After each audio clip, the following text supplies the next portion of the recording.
The Honorable Vice President.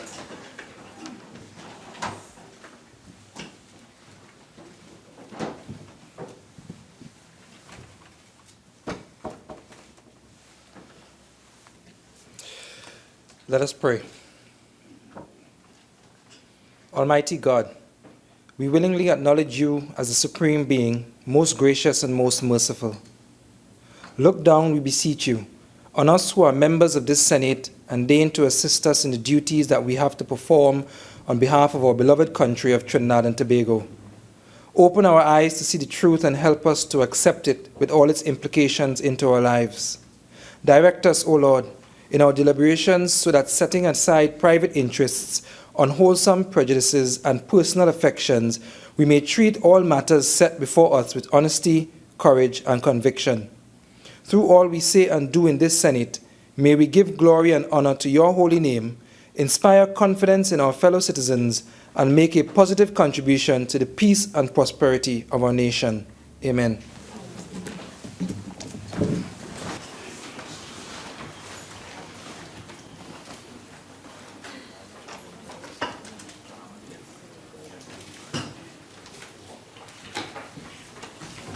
Announcements by the Vice President. Honorable Senators, I'm currently awaiting correspondence from the Office of the President, and as such, beg your indulgence to revert to that item once the said correspondence is received. Papers. Minister of Finance.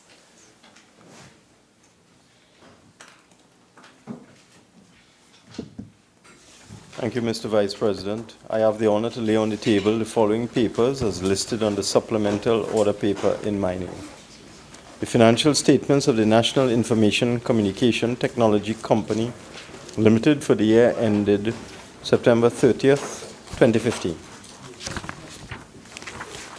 The financial statements of the Palo Seco Agricultural Enterprises Limited for the year ended September 30th, 2015. The financial statements of the National Helicopter Services Limited for the year ended September 30th, 2014.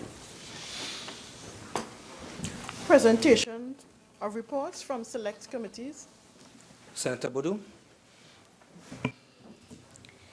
Mr. Vice President, I have the honor to present the following reports as listed on the supplemental order paper in my name. The first report of the Joint Select Committee on Human Rights, Equality and Diversity, First Session 11 Parliament, on the support programs and services for children whose parent or guardian was a perpetrator or victim of a violent offense.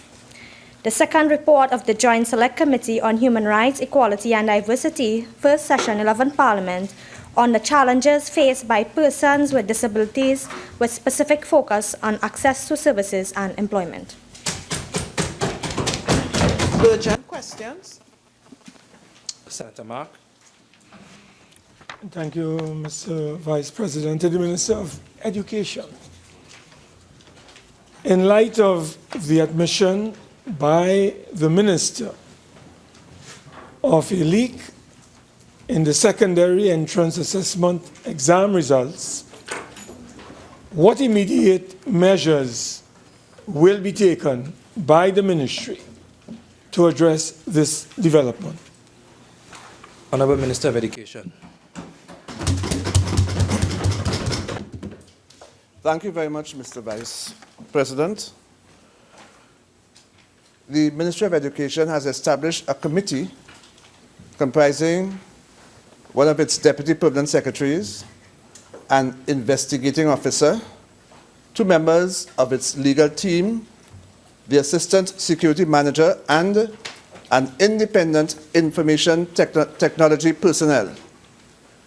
The mandate of this committee is to conduct a preliminary investigation to ascertain the veracity of the allegations of a leak of the SEA results. When the results of these investigations are conclusive, we will then decide if disciplinary action is necessary. This matter is not treated lightly, as we understand the need to maintain the faith of the public in our national education system. We can confirm that the results were in no way compromised as we have stringent measures and systems in place to prevent this. Thank you. Mr. Mark. Mr. Vice President, through you to the Honorable Minister of Education. Honorable Minister, could you advise this Honorable House as to what time frame this committee would be given to submit its report, findings and recommendations to your good self? Honorable Minister of Education. Thank you very much. The committee has been given 3 weeks to conclude its investigations. Mr. Vice President, you'll guide me on this one. Could the Minister advise us when the results of the SEA were issued to principals of secondary schools? Senator Mark, I would not, I don't think that's a supplemental question. You could ask that in another form. So therefore I would not allow that. Questions on notice, questions for oral answer. Senator Mark. Question number 72 to the Honorable Minister of Agriculture, Land and Fisheries.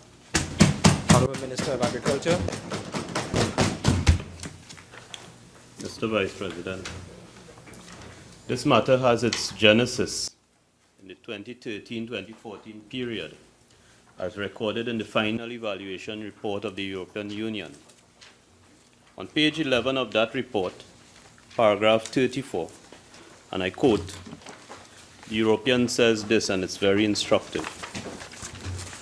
Among the potential issues of non-compliance identified, Trinidad and Tobago received in 2013 and 2014 2 letters of concern from the International Commission for the Conservation of Atlantic Tunas regarding reporting deficiencies and continued and increasing billfish overharvests, for which no reply has been provided.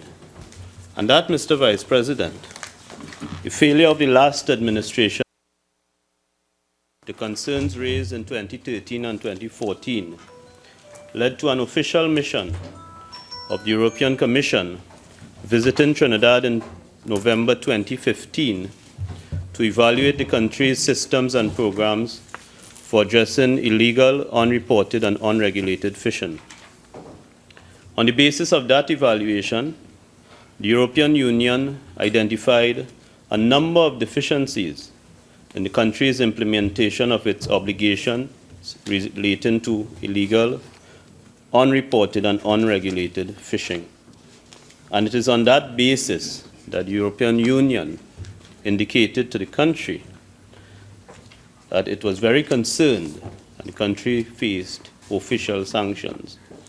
In order to prevent the imposition of these sanctions by the European Commission, Mr. Vice President, the Ministry of Agriculture, Land and Fisheries has taken decisive action and has prepared and implemented a 6-month action plan to address each of the deficiencies identified by the Commission in its evaluation of the country's systems and programs to address illegal, unreported, and unregulated fishing. This action plan includes the following: the review of the Fisheries Management Act, which is outdated. The Commission has offered legal and technical assistance. The Ministry of Agriculture, Land and Fisheries has accepted that offer to review the draft Fisheries Management Bill and implement the appropriate legislation to deal with the concerns. The Ministry is preparing a national action plan to address the issue of illegal, unreported, and unregulated fishing. The Ministry is initiating a process for the adoption of the FAO Port State Measures Agreement to prevent, deter, and eliminate illegal, unreported, and unregulated fishing. The government is working to establish an interministerial approach to the effective monitoring, control, and surveillance of vehicles at the ports of Trinidad and Tobago. The government is strengthening the cooperation and collaboration among the national agencies involved in coastal management. Finally, Mr. Vice President, the European Commission has indicated that the decision to list Trinidad and Tobago as a non-cooperative country can be reversed at any time based on the efforts of the country.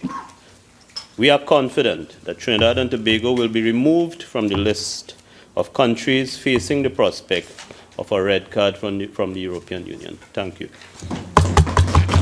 Senator Mark.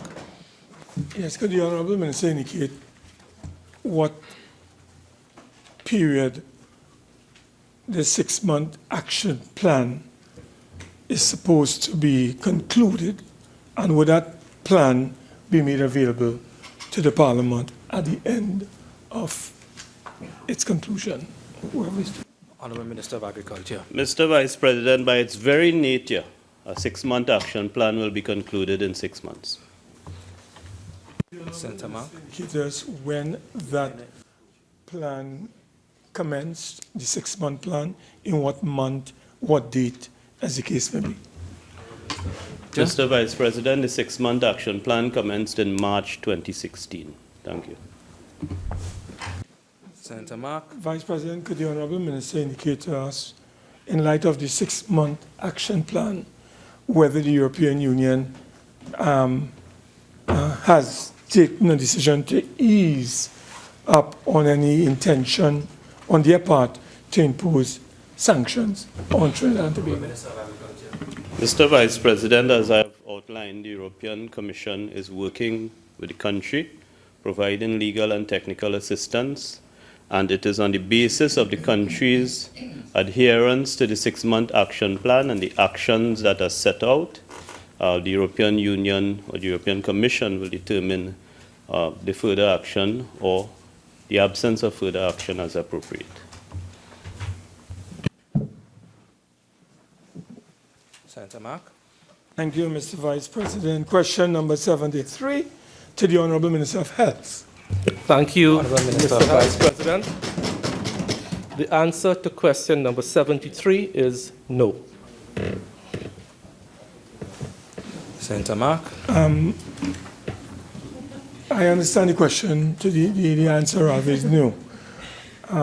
Could you indicate whether the government intends to pursue any discussions with stakeholders in the society with a view to coming up with some kind of position on the future of abortions in Trinidad and Tobago?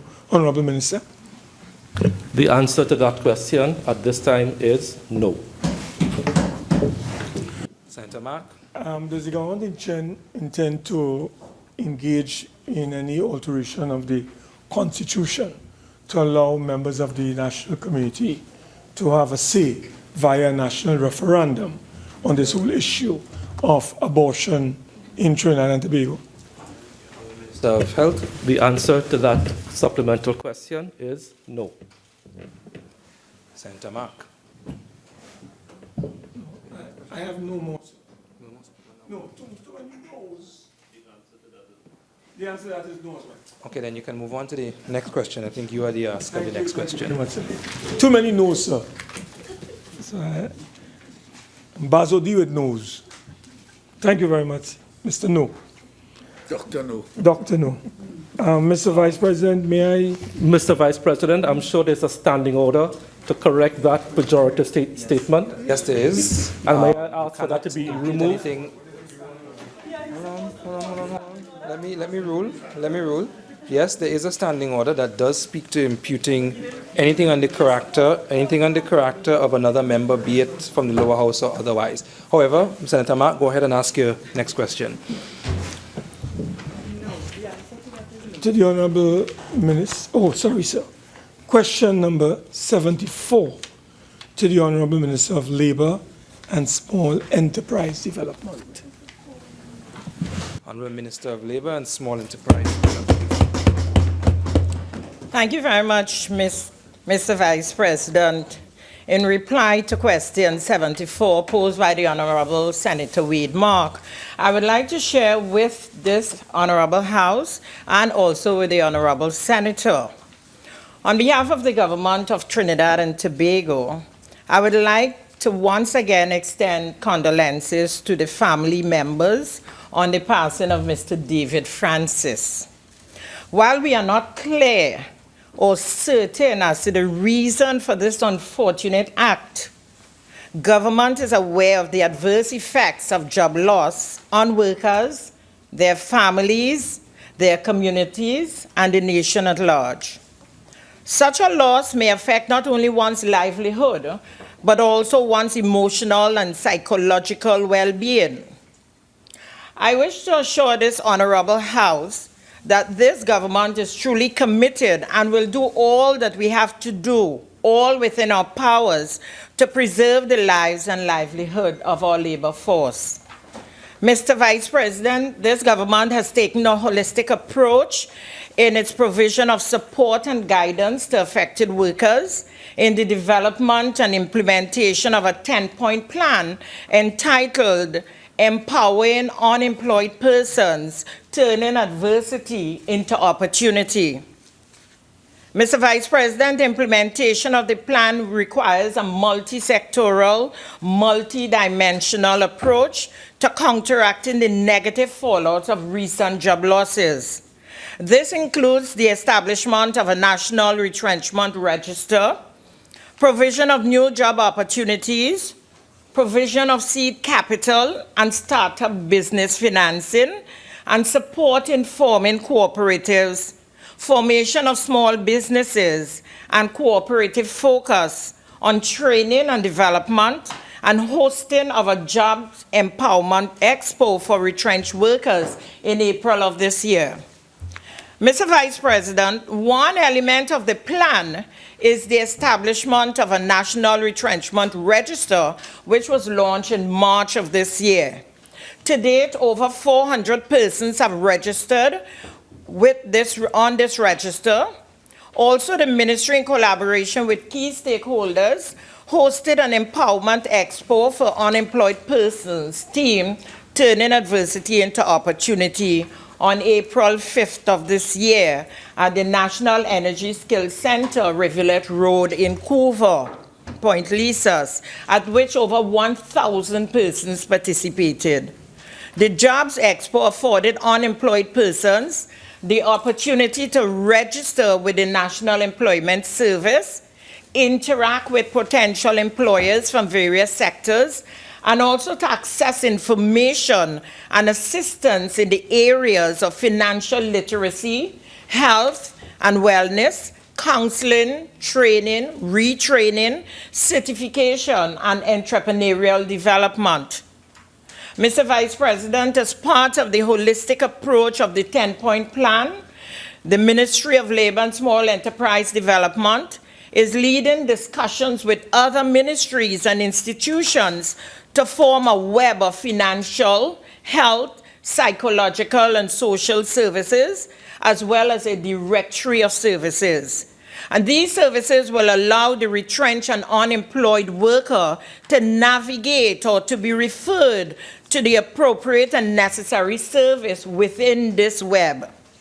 The National Employment Service is the lead implementing unit of the web and is one of government's key services that provide an avenue for employment opportunities.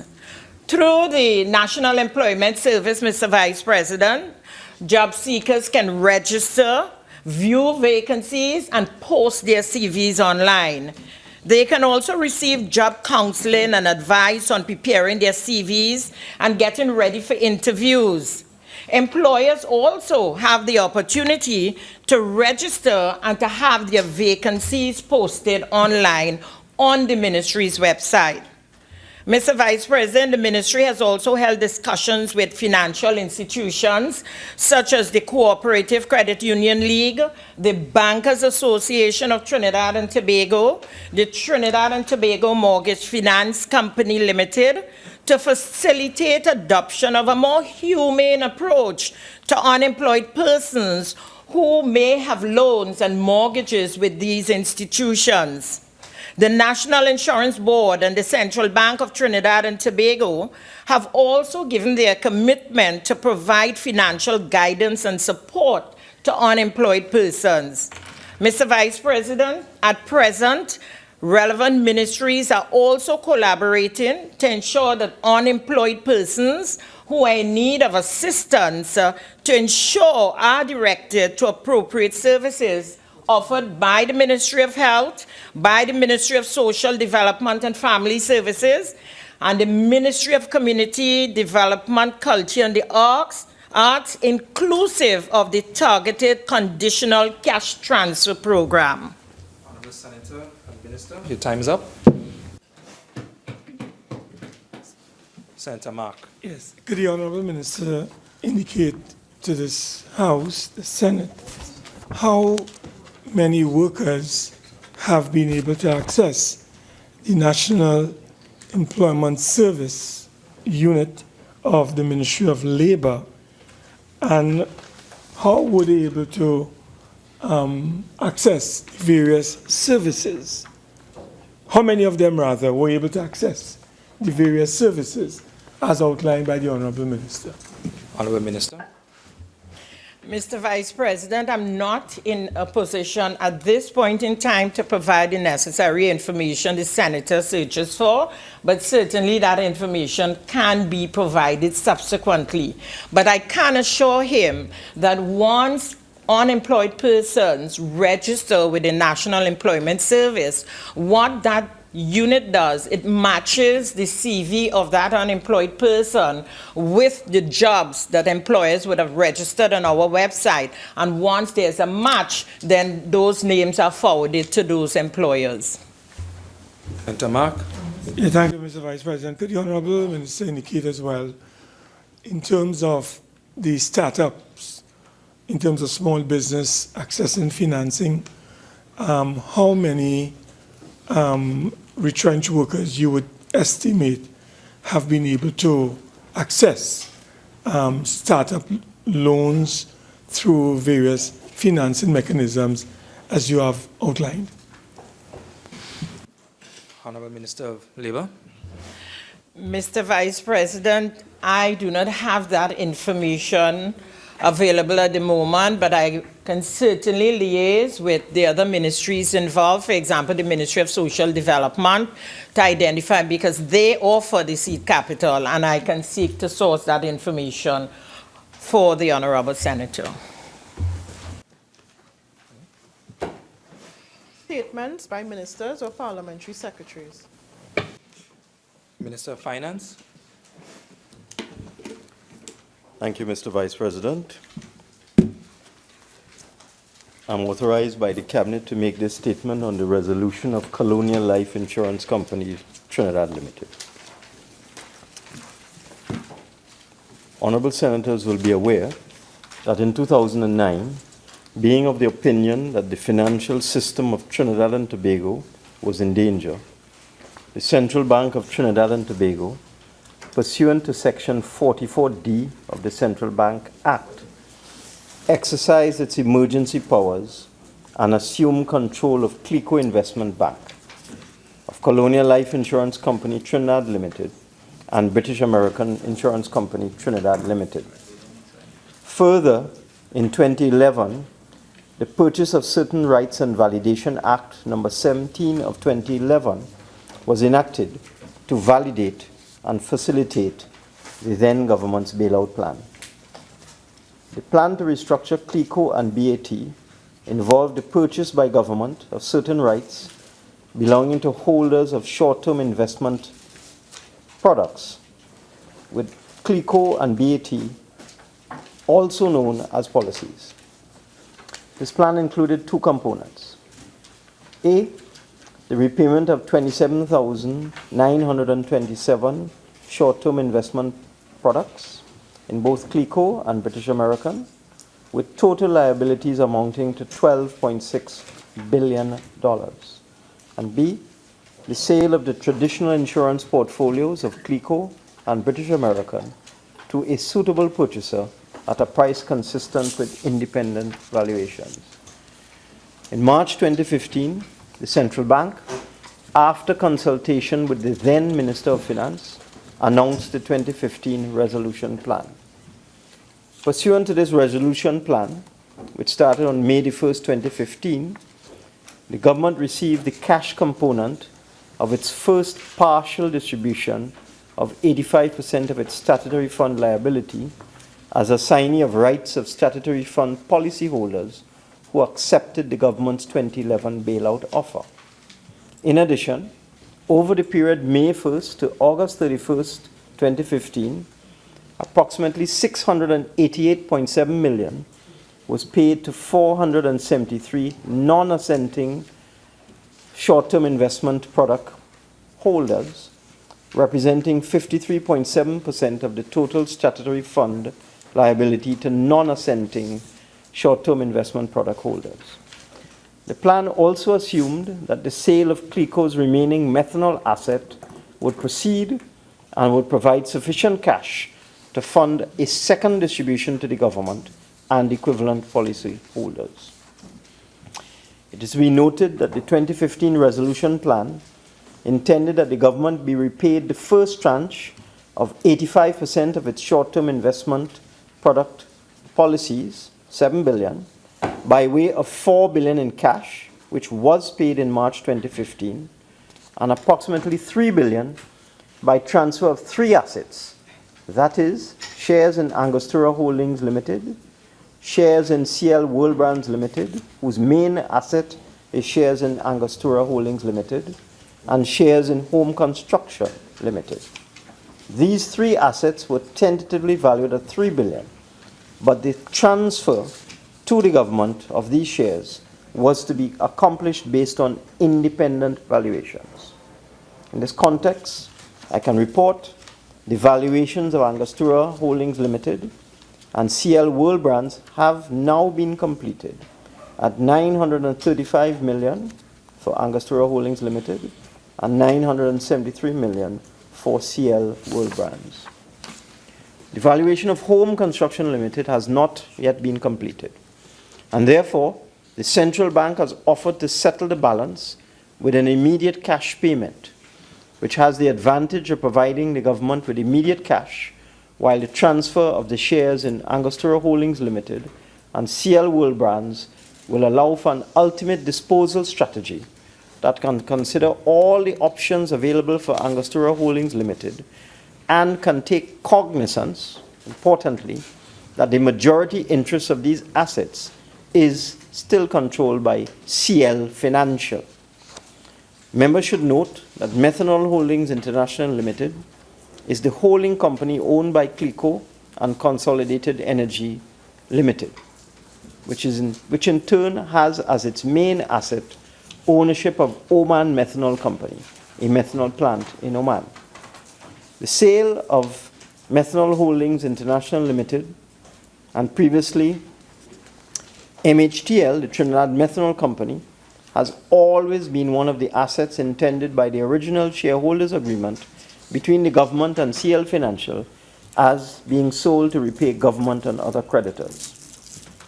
Accordingly, the valuation of Methanol Holdings International Limited has been completed by a reputable international independent valuator agreed to by CLECO, CL Financial, and the government. It should be noted that CLECO is bound by a shareholders' agreement with Consolidated Energy Limited, which requires it to first offer the shares to existing shareholders of Methanol Holdings International Limited at a price to be determined by CLECO. Additionally, notwithstanding the fact that not all of the assets of CLECO have been disposed of, it is now proposed that all outstanding resident statutory fund short-term investment products be paid in full, which will result in a cash payment to the government of about 1.3 billion for the balance of the short-term investment products, also known as EFPAs, and the payment of about 100 million to other policyholders. This has the advantage of resulting in a positive cash flow for the government, while also enabling a positive statement to be made that all outstanding resident statutory fund policyholders are now able to access all their funds. It should be noted that there remain 2 categories of third-party policyholders who have yet to receive any payment. These are non-residential short-term investment product policyholders who did not accept the government's buyout offer, and the mutual fund policyholders who also did not accept the government's offer. These 2 groups amount in value to approximately $400 million, while the government has outstanding policies valued at approximately $2.1 billion in respect of the non-residential and mutual fund policyholders that accepted the offer at the time. However, CLICO does not currently have sufficient cash to repay the whole of this amount, this liability. And the government has thus agreed that CLICO can now repay the $400 million due to third-party policyholders in advance of making payment to the government on its $2.1 billion liability. This will not affect the amount which government will receive on this liability, but will slightly change the timing. The government will be paid upon the sale of Methanol Holdings International Limited or given value on the completion of the valuation of home construction, whichever comes first. At this stage, it is necessary to clarify some issues. There are two groups of policyholders, assenting and non-assenting. The assenting policyholders took advantage of the government's 2011 offer to transfer their policies to the government and accepted zero coupon bonds and CLICO investment fund shares in exchange. This group gave up their right to accrued interest, and these individuals no longer have a contractual arrangement with CLICO and do not form part of this resolution plan. It should also be understood that in terms of the agreement signed between CLICO and the government, the previous government, in 2011, to cover the legal basis of the government assuming ownership of the policies owned by assenting policyholders, the government is not entitled to any interest on its acquired policies, and it will only be repaid by CLICO exactly the amount that it paid to the assenting policyholders. As a consequence, the government has not received any interest for the period between the offer and now, and no claim for interest can now be made on CLICO on behalf of the assenting policyholders. I want to repeat, by virtue of an agreement signed between CLICO and the government in 2011 by the previous government to cover the basis for the government assuming ownership of the policies owned by assenting policyholders, the government has not received any interest and no claim for interest can now be made on behalf of the assenting policyholders. However, the non-assenting resident policyholders will now all be paid the remaining 15% value of their policies owed to them. Honorable Senators should note that the CLICO resolution plan is ongoing, and as the plan unfolds, further information will be made on a regular basis. In due course, announcements will be made with respect to the arrangements proposed for other creditors of CLICO. Suffice it to say that as of July 2016, the auditors have confirmed that the amount expended by or due to the government on the CLICO bailout is close to $22 billion. That's the figure I received today. The government is hopeful at this stage that it can recover a significant amount of this sum, but this will depend on the success of the disposal of the remaining assets of CLICO and of CLICO Investment Bank, among other things. Finally, and in conclusion, I wish to confirm that CLICO is still insolvent. And I want to repeat that, Mr. Vice President, because there's a lot of misinformation on this in the public domain. CLICO is still in excess of liabilities over assets of the order of $1 billion. In other words, a deficit of $1 billion. And as a result, the central bank has indicated that it is not in a position to relinquish control of CLICO at this time. I thank you, Mr. Vice President. Senator Hadid. Through you, Mr. Vice President, Honorable Minister, could you indicate on the if there's a sale of assets, what is the process and procedure that you possibly can implement for fair value and for competitive bidding? Minister of Finance. Thank you very much, Mr. Vice President. With respect to the sale of the traditional portfolio of Colonial Life, this has been offered to 17 insurance companies and institutions in Trinidad and Tobago, and a process is now underway to evaluate the offers made by these entities to the central bank before a decision is made to dispose of the traditional portfolio of colonial life. This will also be guided by an independent valuation of the value of that portfolio. So that's a traditional portfolio. It's been offered to 17 financial institutions, and they're evaluating bids at this time.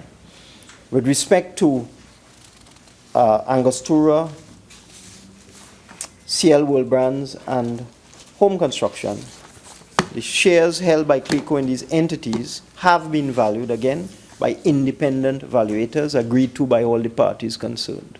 And as a result, the value of these shares will be transferred to the government. The shares will be transferred and a credit given for the value. The government itself will not keep long-term ownership of these shares.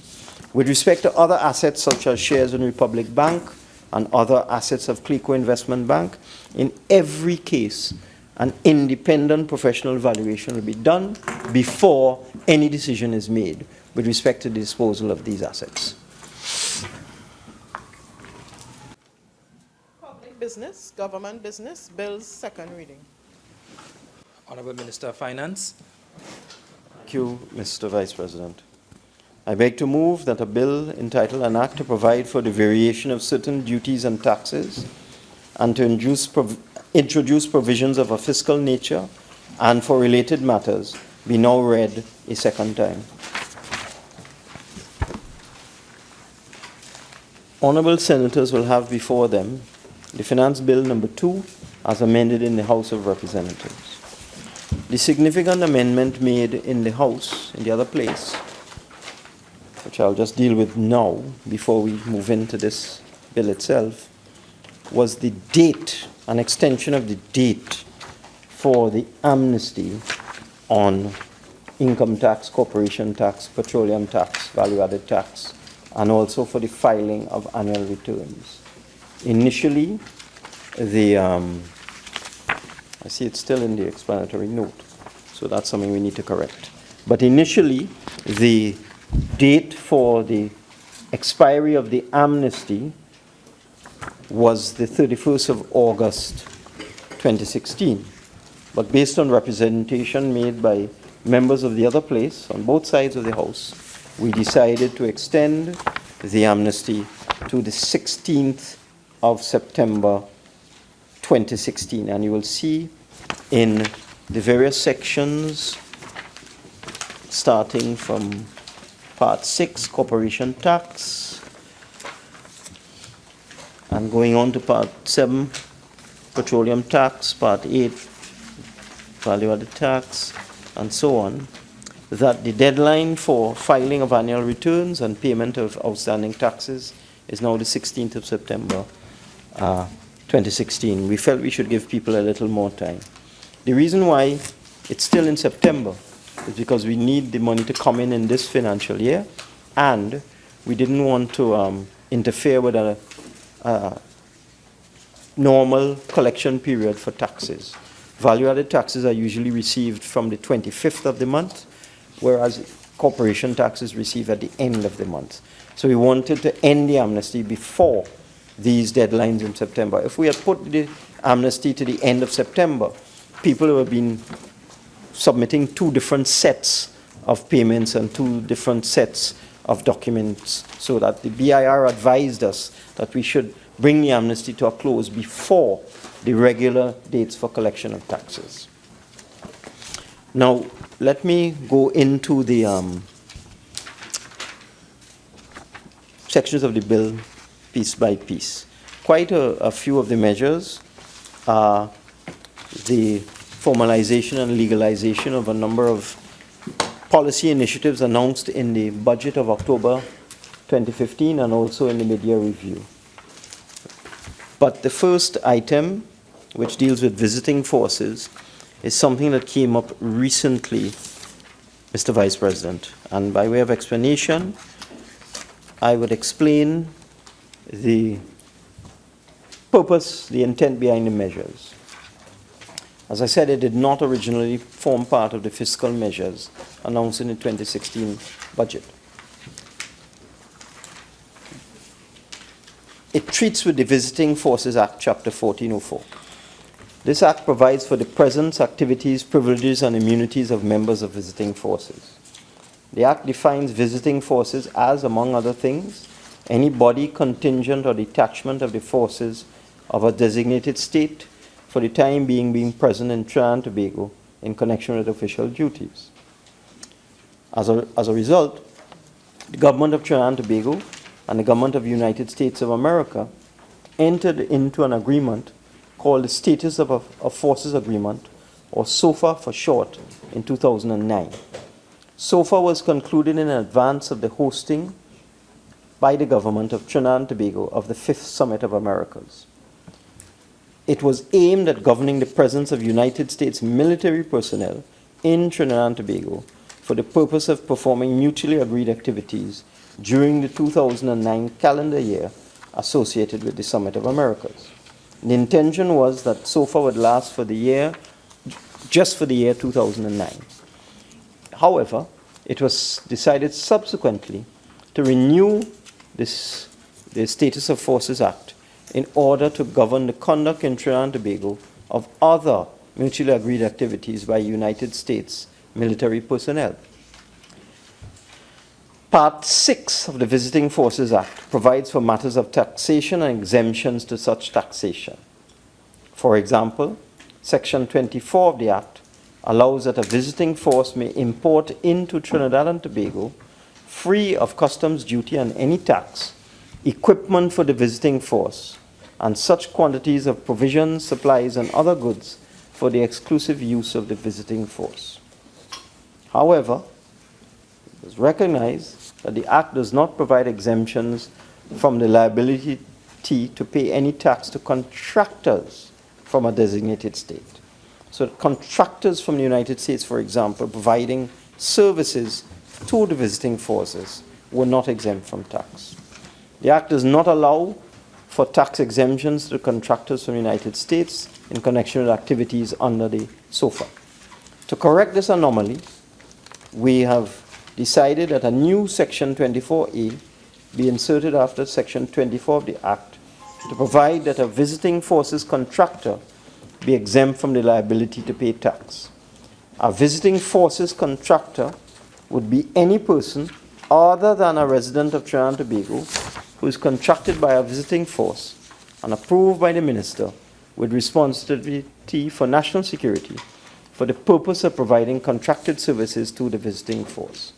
The immediate effect of this amendment is that contractors from the United States of America present in Trinidad and Tobago and conducting activities in relation to the Status of Forces Act would be afforded exemptions from the liability to pay taxes and other charges in relation to such activities. There are also a number of consequential amendments arising from this change. That is quite a straightforward matter. It is customary to provide these exemptions for foreign contingents and so on. Let me move now to the second part, well, actually the third part, which is national insurance, starting with Clause 4. And at the outset, let me say that in the other place, an issue was raised by the leader of the opposition with respect to the effect of the changes to the national insurance system. And I gave an undertaking there, and I will give it here as well, that over the next 2 months, while the Parliament is on recess, I will, together with the officials from the Ministry of Finance and the National Insurance Board and the Chief Parliamentary Counsel's Office, examine the issue raised by the Leader of the Opposition with respect to the applicability of the new amendments. Apparently, there is a concern that some of the new benefits may not be applicable to all contributors to the national insurance scheme. And this assurance that I gave that we will look at it and we will come back in September and make whatever amendments are required was accepted by the Leader of the Opposition in the other place. And I am assuming that the Leader of the Opposition in the Senate is, no, I'm assuming, is aware of that. Okay? Not hoping, I'm assuming that Senator Mark is aware of that fact. So, let us move now to what the Clause 4 does. Section 70 of the National Insurance Act provides for an actuarial review to be conducted of the national insurance system at 5-yearly or shorter intervals to assess the balance between contributions and rates of benefits. In accordance with the Act, an actuarial review, the 9th actuarial review of the national insurance system, was conducted over a 3-year period from July 1st, 2010 to June 30th, 2013. This will be under the previous administration. The main objective of the review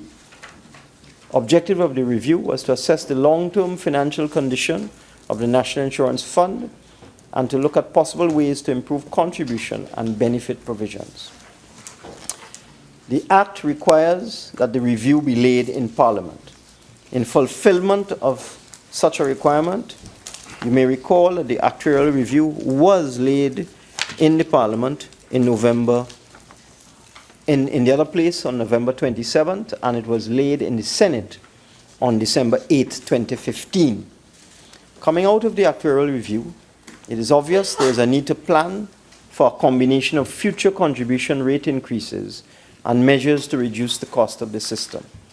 The present contribution rate of 12% is not enough to support the present level of benefits in the long run. The recommendation coming out of the actuarial review, therefore, is that the contribution rate should be gradually increased. And a recommendation was made to increase the rate to 13.2%, which was accepted and referred to by me in the national budget. The actuarial review also highlighted that different elements of the national insurance system need to be adjusted to maintain value over time. One of these is the maximum insurable earnings. The recommendation is that the maximum insurable earnings be increased to $13,600. The proposed increase corresponds to the increase of the average national wage over the period July 2010 to June 2013. Another element of the national insurance system is the earning class limits. It is recommended that these limits be increased by the lesser of the average inflation rate and the average salary increase, which would result in a 13.3% increase in all earnings class bands. Members should note that the proposed increases in the maximum insurable earnings and the earnings class bands will cause the entire contribution rate table to shift upwards, with the result being an increase in the minimum insurable earnings from $180 to $200 per week, or $780 to $867 per month.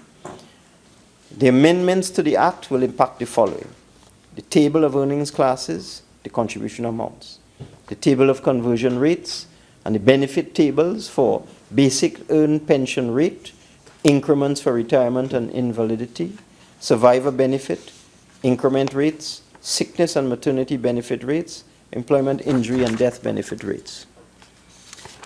It was initially proposed by the National Insurance Board, which recommendation I accepted, that these amendments come into force in July.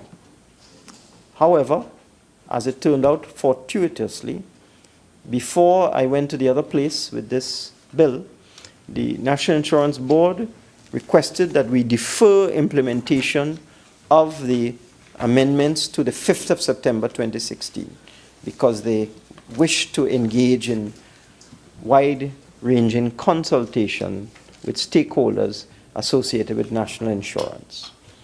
And therefore, the date is now the 5th of September, and I say fortuitous because around this time we will also return with any amendments that may be required to deal with the issue that was raised by the Honorable Leader of the Opposition in the other place. With respect to revenue raising,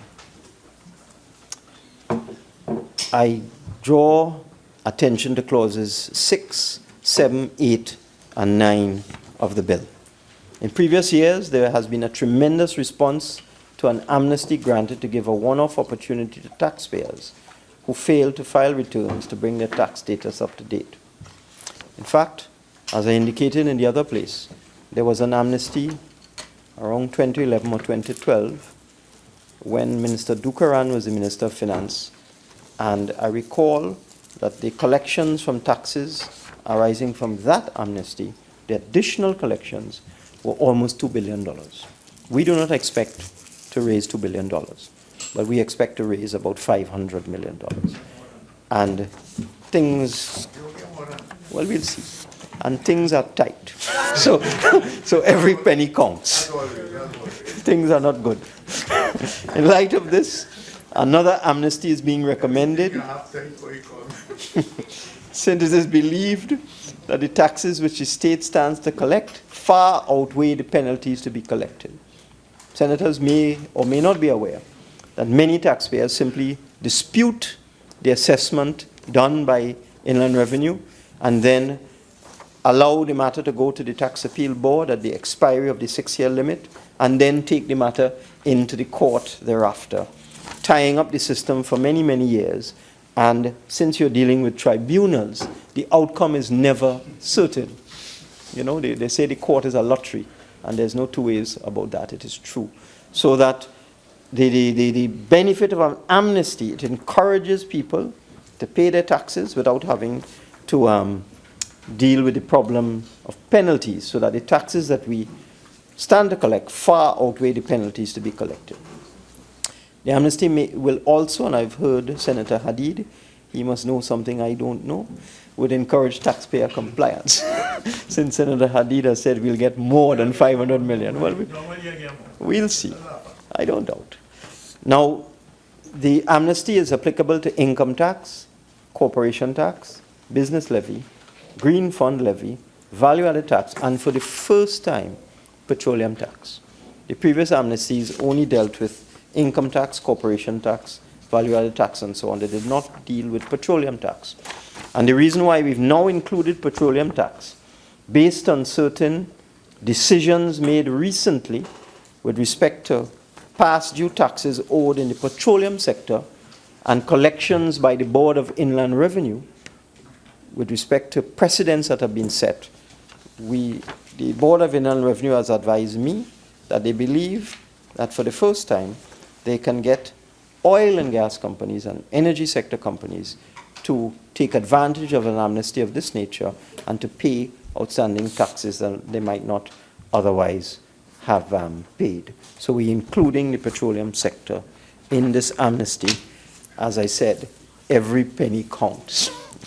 Now, to benefit from the concession, the taxpayer must have filed their returns and paid all outstanding taxes on or before the 16th of September. And I want to reiterate the meaning of that date. When we were discussing this amnesty, the Board of Inland Revenue advised me that taxpayers can become confused if they have too many things to do in a short space of time. This is a short period of an amnesty. It will run from, if this bill is approved today, it will run from maybe Monday when the bill is assented to, which would be the, could somebody help me, is that the 10th of July? The 10th of July? To the 16th of September. It's just about 2 months. And, you know, if it achieves the intended effect, there will be a mad rush down at Inland Revenue and at the Ministry of Legal Affairs. And it was felt it would confuse taxpayers if they have to also prepare their quarterly returns for the end of September, their value-added tax returns for the 25th of September, and pay their outstanding taxes by, you know, the 6th, you know, around that time. So they told me, and I accepted the advice, bring forward the date for the expiry of the amnesty to a period just a week or so before the date for collection of value-added tax. So that's why we went to the 16th of September. And after the 16th of September, those taxpayers who have not paid their outstanding taxes or filed outstanding returns will be liable to the full interest and penalties, which will be revived after that date. The amnesty will be offered to all resident individuals and companies who have not filed returns of income for any year up to and including the year 2015. So it's all preceding years up to and including the year of income 2015. All interest on outstanding taxes, including business levy, green fund levy, due and payable as at 31st of December 2015 will be waived where such taxes are paid by the 16th of September 2016. All interest charged on any payment made prior to the 1st of July in respect of any tax and business levy and green fund levy due or payable as at 31st December 2015 will be waived. All penalties, further tax and additional tax due and payable on outstanding taxes, including business levy and green fund levy, as at 31st December 2015, will be waived where such taxes are paid by the 16th of September 2016. Penalties, further tax, and additional tax in respect of taxes and green fund levy due and payable as at 31st December 2015 and paid prior to 1st July 2016 will be waived where such penalties have not been paid.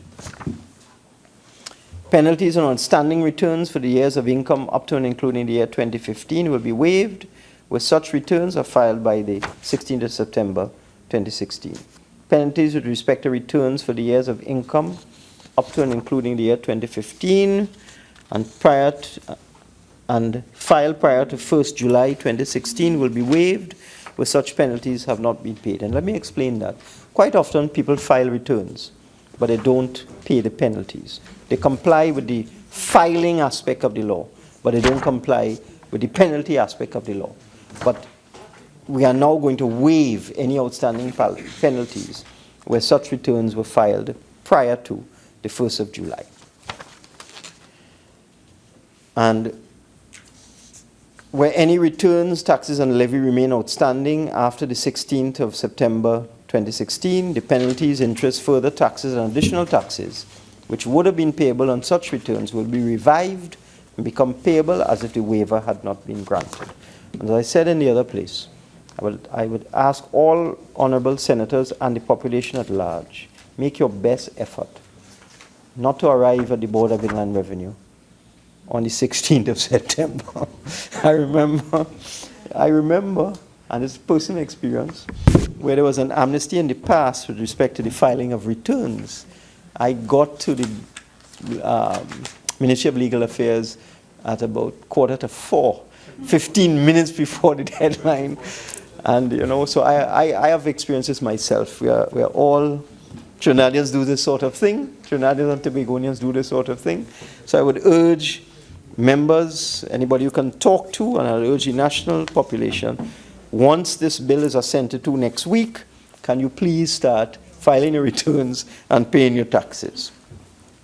The amnesty is meant to give citizens the opportunity to honor their obligations to the state without the cumulative penalties and interest accrued over the years. After the amnesty period, we will use our full legislative authority to ensure compliance. The amnesty also applies to companies, and this is in clause 11 of the bill. This clause is intended to provide for compliance with section 516A of the Companies Act. The Companies Act provides that a person or company deliver to or file with the registrar under the Act certain documents known as annual returns. Any failure to comply with the Act in this regard entitles the registrar to collect from that person or company a penalty of $300 for every month or part thereof that the person or company fails to deliver or file the document. And I wish to stress there's a big difference. A lot of people do not understand there's a big difference between tax returns and annual returns. There seems to be some confusion out there that I personally don't understand. The annual returns are the names of the directors of the company, the shareholders, and any other, the secretary, and any other pertinent matters that are required to be declared to the Registrar of Companies under the Companies Act. And that is required to be done on an annual basis. And some time ago, under the former government, a penalty of $300 a month or part thereof that a person or company fails to deliver these annual returns was imposed. I have had many letters from NGOs in particular, from charitable organizations, from religious bodies that have been incorporated 20 years ago and have told me that they were not aware, which I find incredible.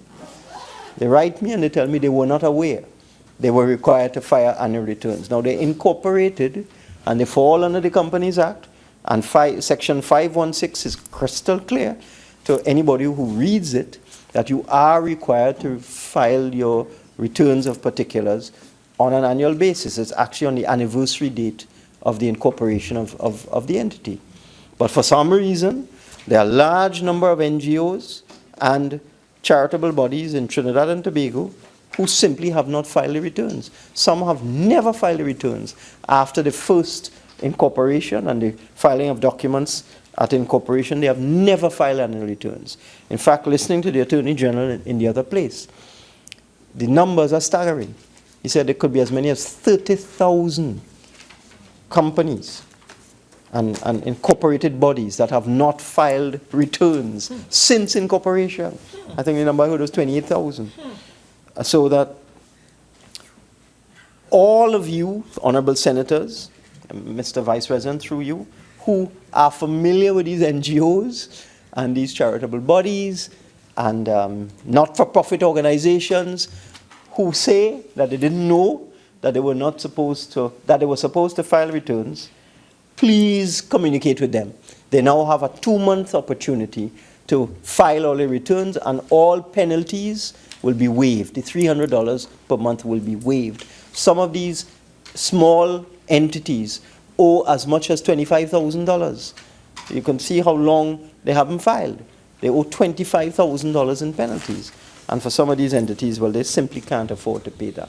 So that this is a measure to deal with that problem, and one hopes that all these entities will take advantage of this 2-month amnesty. And it has complicated the whole record system, because there are so many persons and companies that have not complied with the filing obligations, and the cost of penalties has become a deterrent to filing returns. In other words, by the time they discovered or they came to realize that they had to do this, they had to file annual returns, the cost was so prohibitive that they simply didn't file, because you're not allowed to file your annual returns unless you pay the penalties. But the filing of annual returns is critical, because in these returns, as I said, you have the names of directors and shareholders and other particulars like mortgages and so on company assets, and it is necessary to assist in financial investigations and to expose key company information to the public in the verification of details like company directors, the registered address of a company, the shareholders, share capital, and so on. So Clause 11 proposes to waive the penalty under Section 516A until the 16th of September to allow all affected entities to file their returns of shareholders and directors and so on. And this waiver, the waiver of penalties, because the Clause 11 waives the penalty, the $300 a month, is subject to companies fulfilling the obligation to file and deliver any forms or documents to the Registrar of Companies by the due date plus the filing fees. The filing fees are not large, whereas the penalty is $300 a month, the filing fee may be $100 for the year. So that they still have to pay something, and they would have had to pay it anyhow, because when you file your annual return, you are required to pay the filing fee, a small sum. With respect to renewable energy, in clauses 5, 6, 9, and 10, the measures coming out of these clauses are aimed at fulfilling 2 objectives. First is to reduce the petroleum subsidy, and the second to reduce Trinidad and Tobago's carbon footprint. It is hoped that these incentives will encourage the public to make the shift away from conventional gasoline or diesel engine vehicles to electric and hybrid vehicles and vehicles manufactured to use compressed natural gas. And you members will know that this is something that I did promise that we would do, and we are here doing what I said I would do. And I can say, based on the last discussion we had in this Senate, when Senator Mahabir was telling us about all of these wonderful electric and hybrid vehicles outside there, that I have observed that a lot of the major car companies are now making electric and hybrid vehicles that are within the range of a family. You know, ordinary sedans and so on, with a CC rating of 1999 cc's. 5 years ago, it was not so. These types of vehicles are either very small, like the Toyota Prius, or very large, like some of the sophisticated vehicles that Senator Mahabir had referred to on the last occasion. But now you have the full range of vehicles being offered by the car companies as electric vehicles, CNG vehicles, and hybrid vehicles, and so on. The bill makes the entire suite of measures complete. All of the vehicles meeting the specifications will now be exempt from customs duty, value-added tax, and motor vehicle tax. So all vehicles with an engine capacity, engine size of 1999 cc's or less, or engine power of 179 kilowatts, this is with respect to electric vehicles and electric component of the hybrid, would now be free from all taxes, customs duty, value-added tax, and motor vehicle tax. It's a bold move, but we think if we can make a push now and get the public accustomed to and encourage the public to use these vehicles that would have far less emissions, would use forms of alternative energy, that this is the right time to do this sort of thing, Mr. Vice President. So the measures, as I said, are self-explanatory, and in respect of vehicles with an engine size not exceeding 1999 cc's, and with respect to electric power not exceeding 179 kilowatts. This also deals with an anomaly that existed for maxi taxis, because some maxi taxi operators have brought in vehicles. They were under the mistaken impression that maxi taxis were covered by the previous measures related to CNG, as they were not. So we have sorted that out and included in the measures a provision to allow maxi taxis using CNG to benefit from these measures. The measures apply to both new and used vehicles.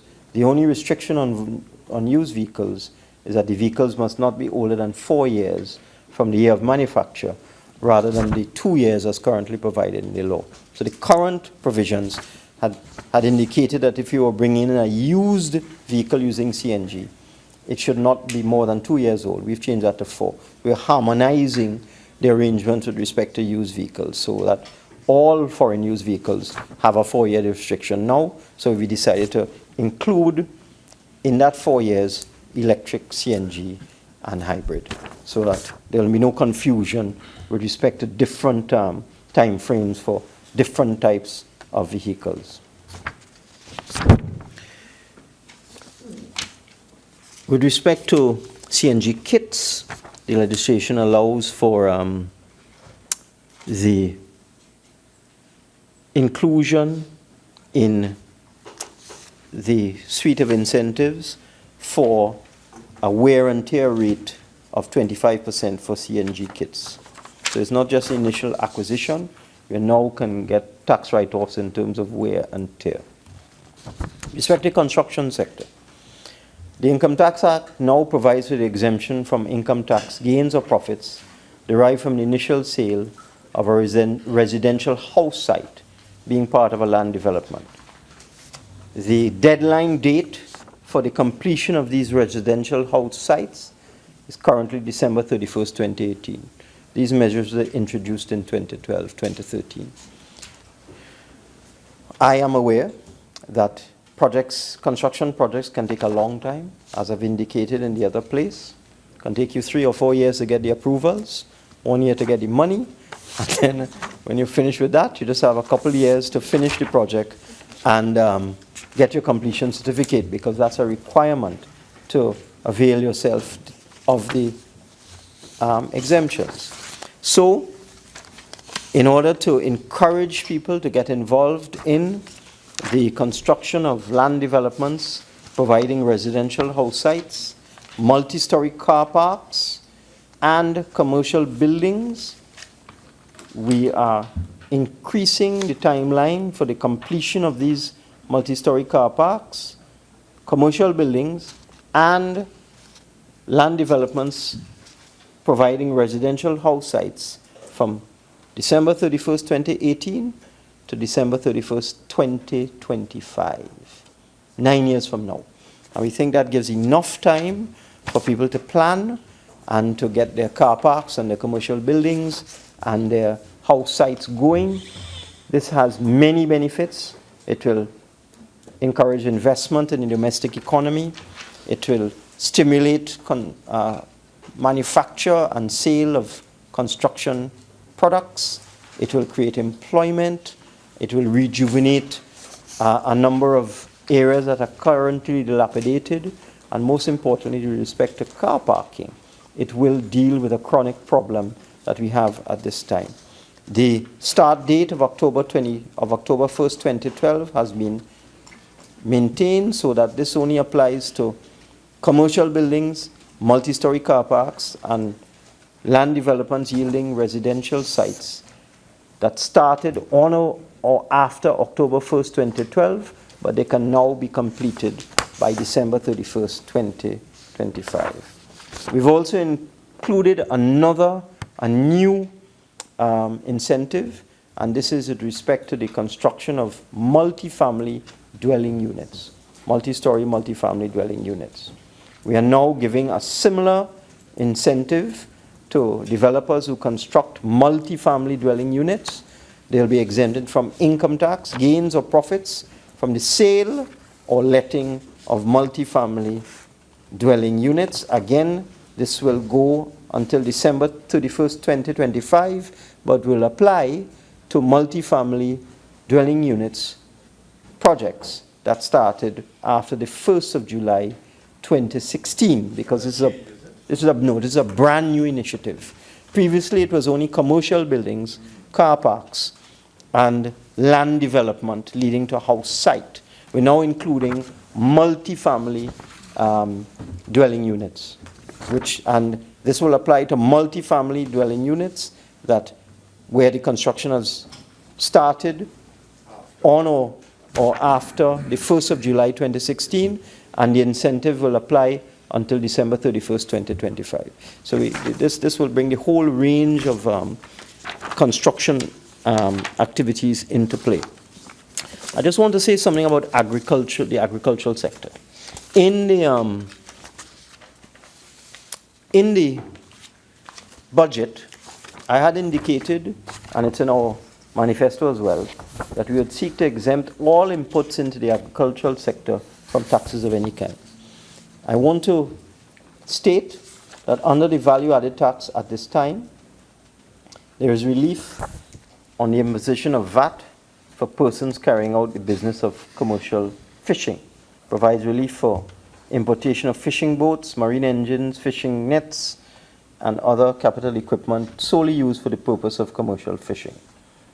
And the way the law works, a person who imports an item that I've just described, let me just repeat, which would be fishing boat, marine engine, fishing net, line, or other capital equipment, solely for the purpose of carrying out the business of commercial fishing, the person applies to the Minister with responsibility for marine exploitation for tax on the entry of the imported goods to be waived. And there's a format and there are forms associated with that. With respect to the eligibility, the Minister must give a certificate of waiver stating the applicant is a bona fide commercial fisherman. The imported goods are required solely for the purposes of carrying on the business of commercial fishing. Tax on the entry of imported goods is waived. With respect to value-added tax, currently, with the schedule that I introduced in this Parliament in January, any live bird, fish, crustacean, mollusk, or other animal of a kind generally used as or yielding or producing food for human consumption, any draft animal feeding, seeds and other means of propagation of plants, food, feedstuff, preparations for agricultural use, including peat moss, fertilizer, insecticides, herbicides, and fungicides, and self-propelled agricultural equipment, agricultural tractors, and agricultural implements for attachment to agricultural tractors, and so on. These are all zero rated. That is based on the new Schedule 2 that I introduced in this place in January.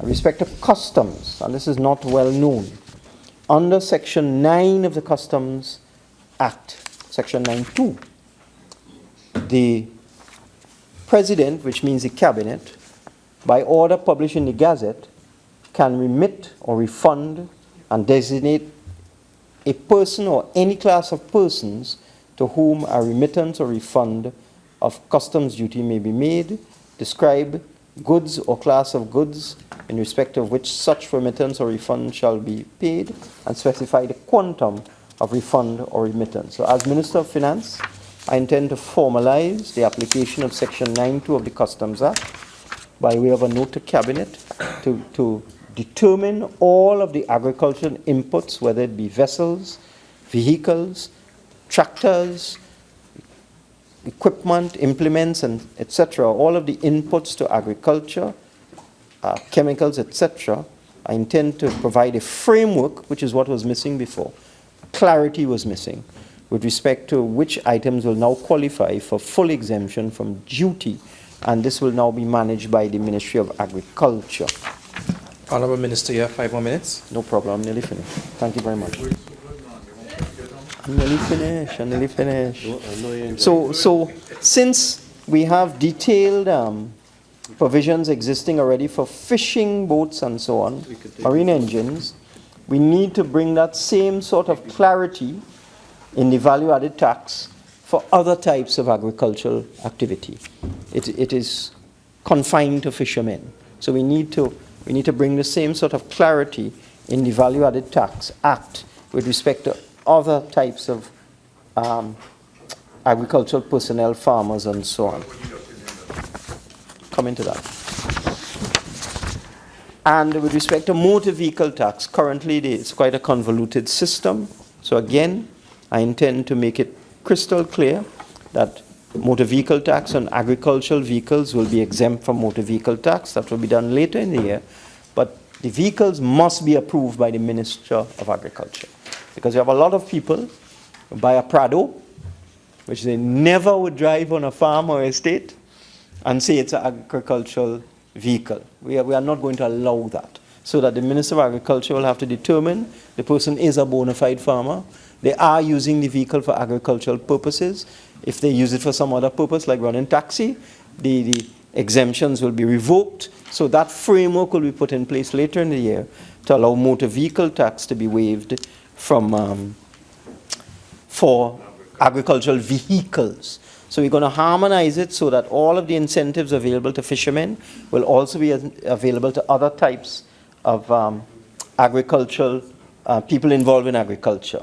We're going to ensure that motor vehicle tax is waived on agricultural vehicles, and we're going to ensure that our commitment that all taxes, customs duty, value-added tax, motor vehicle tax, as applicable, will be exempt for the agriculture sector. There are several provisions there right now, but they are confusing and they are not complete. They are a bit inadequate, and this will all be sorted out within the next couple of months. With respect to the yachting industry, as I take my seat for within 1 or 2 minutes left, I've had a lot of representation from the yachting sector, which has claimed that the imposition of value-added tax on yacht services has created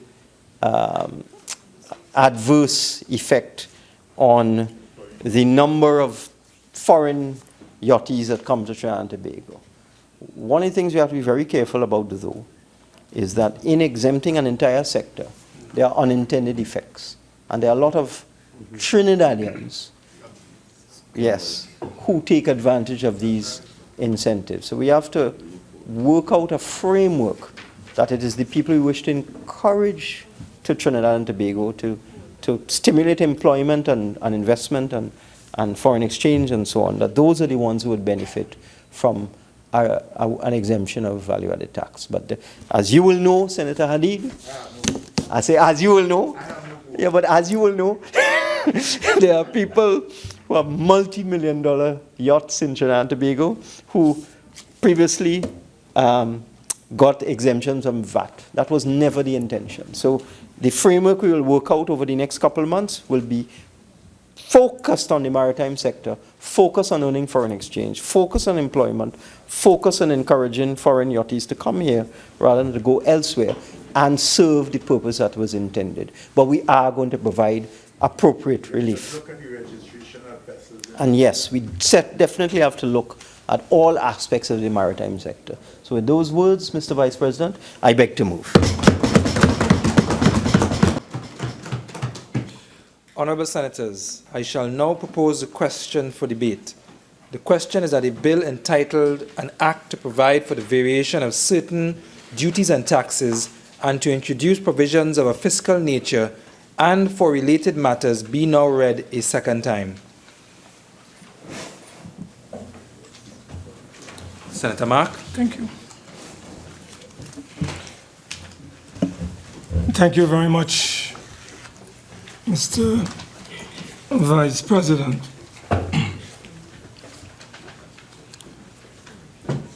Mr. Vice President, we are dealing with the Finance Number 2 Bill 2016, which seeks to provide for the variation of certain duties and taxes and to introduce provisions of a fiscal nature.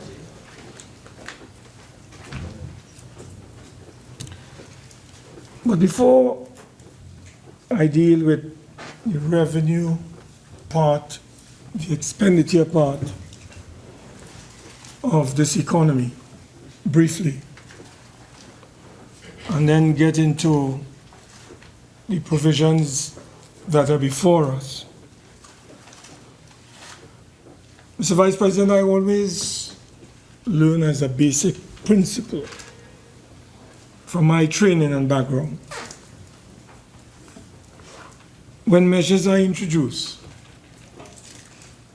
how are these measures going to benefit the poor, the ordinary working man and woman, the dispossessed in our society? You would have read, as I have read, poverty is rising. 24.5% of the population have been classified as poor and in the poverty range. Just today, in today's papers, we read where yesterday a mother gripping her 4-month baby committed either murder and suicide. We don't know what it is. The reports are still coming in. And when you look at the tenement that housed her, one could well appreciate the poverty challenges that she faced, along with her young baby. And Mr. Vice President, parents are now discovering, as they collect their papers to transit their children from the primary into the secondary school stream, that for the first time they have a new book list to collect, to go and buy books for the first time in several years in this country. That never used to happen for several years. So parents on reduced income, workers who have been retrenched, now have to go and purchase school books in this country. Those are the realities. Students at UWI are frightened as to the future because GATE is about to be kicked out or considerably reduced, according to reports. So while all these things are taking place, we are giving concessions, we are granting exemptions, we are providing incentives to companies and individuals and groupings. I guess all in an effort to stimulate the economy of this country.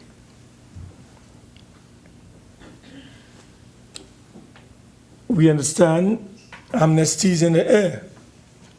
People are going to benefit one way or the other, which might be a good thing at the end of the day for some. But for many ordinary people in this country, the struggle to make two ends meet continue on a daily basis. So whilst financing and the raising of revenues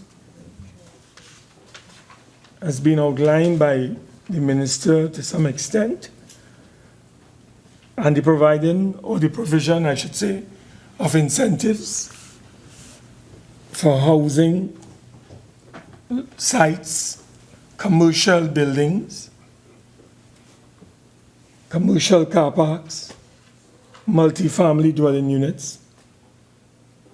Very good. The capitalists, the big shots, are going to benefit from these incentives. But what will happen to the ordinary people?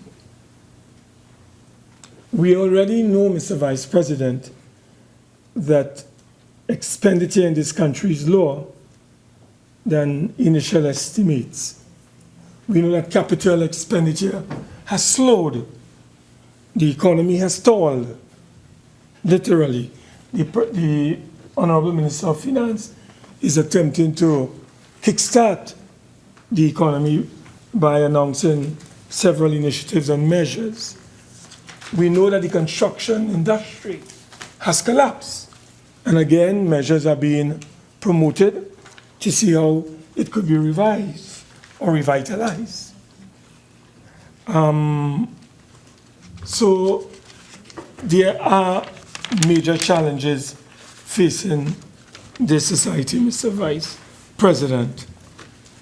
And you know, we would have, I thought the Honorable Minister might have brought this Honorable House up to date with the status report on the financial performance of the government in the first 9 months of fiscal 2016, particularly when we take into account the provisions and the measures that are contained in this Finance Bill 2016. For example, Mr. Vice President, we would have liked to know on our side of the House what has been the outturn with respect to any energy revenue. We know that there has been dips, flips, and some kind of revival, limited as it may be. We would have liked to know the status and the state of play insofar as revenue from the energy sector is concerned. What is the state of value-added tax collections at this time? What is the state of play as it relates to dividends from state enterprises? What is the state of our current expenditure? What is happening with our public sector investment program? So we didn't get those things. And we know that the minister has been engaged in a range of financing activity to fund the fiscal deficit, which we understand is going to be larger than had originally anticipated, given the mid-year review that we were exposed to. We know for a fact that the Minister of Finance has borrowed some $3 billion on the local capital market to fund a number of activities. We also know that the Minister of Finance has borrowed from a particular commercial bank recently, and he spoke about it, $2 billion in addition to the three that I've mentioned through what can only be described as an unusual RFP process involving this particular commercial bank. We also know that the Minister of Finance has raided some $2.5 billion from the Heritage and Stabilization Fund. All these are financing measures and mechanisms as the Honorable Minister seek to address expenditure in his 2016 fiscal package. We also know, Mr. Vice President, that the Minister has promised to go on a roadshow internationally to raise some $1 billion US. I don't know why he didn't go in March, because the borrowing limits were increased in December. We shouldn't wait until the British have left the European Union to go and raise funds. We shouldn't wait until Moody's and Standard & Poor's have downgraded us to go and look for credit internationally. We shouldn't wait to withdraw $375 million US, or the equivalent of 2.5 billion, and then go on a roadshow. That is not making sense. So the question that is emerging on the lips of the people is, what assurances can the Honorable Minister of Finance provide this country that he will raise that large amount of money when he goes on the international roadshow?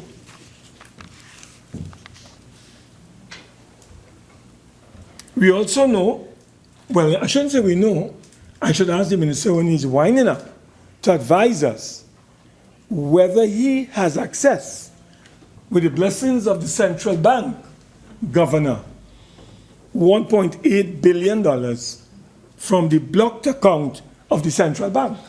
I would like the Honorable Minister to tell this country whether in borrowing he has access $1.8 billion from the blocked account of the central bank.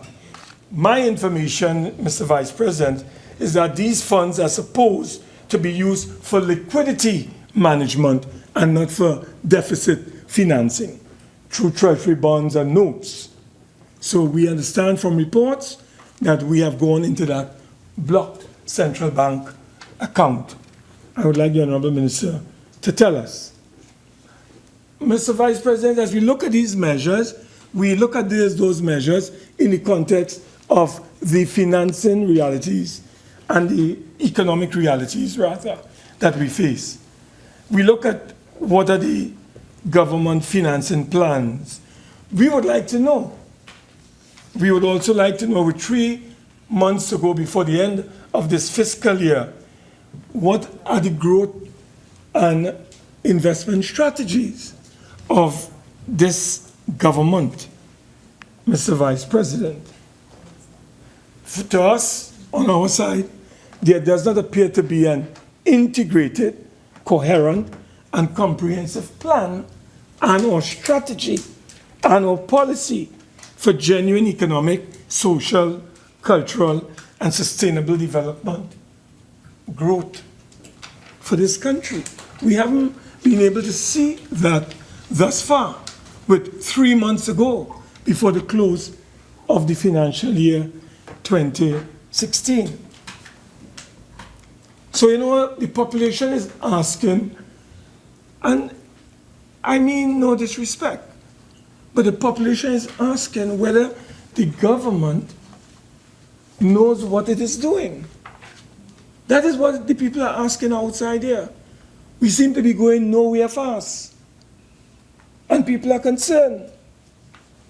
So we go to these measures in this bill, and we see a number of initiatives being undertaken by the government through the Minister of Finance. But I must say, some of the initiatives, like CNG and the hybrid and the electric vehicles in terms of exemptions, customs duties, motor vehicle tax, etc. These, as you know, Mr. Vice President, started under the last administration, when all these things were in fact, done. But of course, the minister has followed through and increased the CC engine size, whereas it was $15.99, it is now $19.99 in terms of electric and hybrid, and the incentives given to CNG, which is something that was started in the past. So we are happy to see that the Honorable Minister has continued and pursued this particular initiative, and all in the interest, Mr. Vice President, in terms of the environment, because I was happy to learn today that internationally there's a report out, as you listened yourself to this morning, when we were addressed by the Honorable Speaker, that from a report into this week's Express or one of the newspapers, there's a report showing that healing has begun as it relates to the ozone layer. And that is a very positive development for the environment and for sustainable development. That is a very positive thing. But one of the challenges, as we know we have, Mr. Vice President, is fossil fuels. And that is where we have to really button down and get a number of vehicles in the state sector, in particular, Mr. Vice President, to transit from fossil fuel, to CNG. And of course, the electric and the hybrid would also contribute. So that's a positive development for humanity, Mr. Vice President. So we know that the government, up to now has not articulated what I would like to describe as a credible plan for turning around this economy and achieving fiscal balance. But, Mr. Vice President, if I may deal with some of the measures directly, I would like to ask, whilst we have no problem with forces visiting Trinidad and Tobago, whether they're from the United States or from Venezuela or from China or Japan, we have no problem with visiting forces coming here. But I think that we need to probably do a more objective evaluation and assessment of this. Yeah, I know. This concept, Mr. Vice President, the concessions and exemptions that we are extending, are these concessions and exemptions organized on a reciprocal basis? If our armed forces were to visit the United States or to visit Japan or wherever, Mr. Vice President, would they get the same treatment in terms of exemptions from tax, as the case may be, customs duty? We don't know. So that is an area that we need to pay attention to. We also need to know what sort of controls we are going to be putting in place, Mr. Vice President, to avoid abuse and misuse of these provisions and exemptions and concessions that we are granting to these visiting forces. And, Mr. Vice President, what is the revenue that we are going to lose as a result of these concessions that we are granting to visiting forces at a time when the revenue challenge is so serious and severe in our country, at a time when the minister had to dip in the HSF in order to finance expenditure?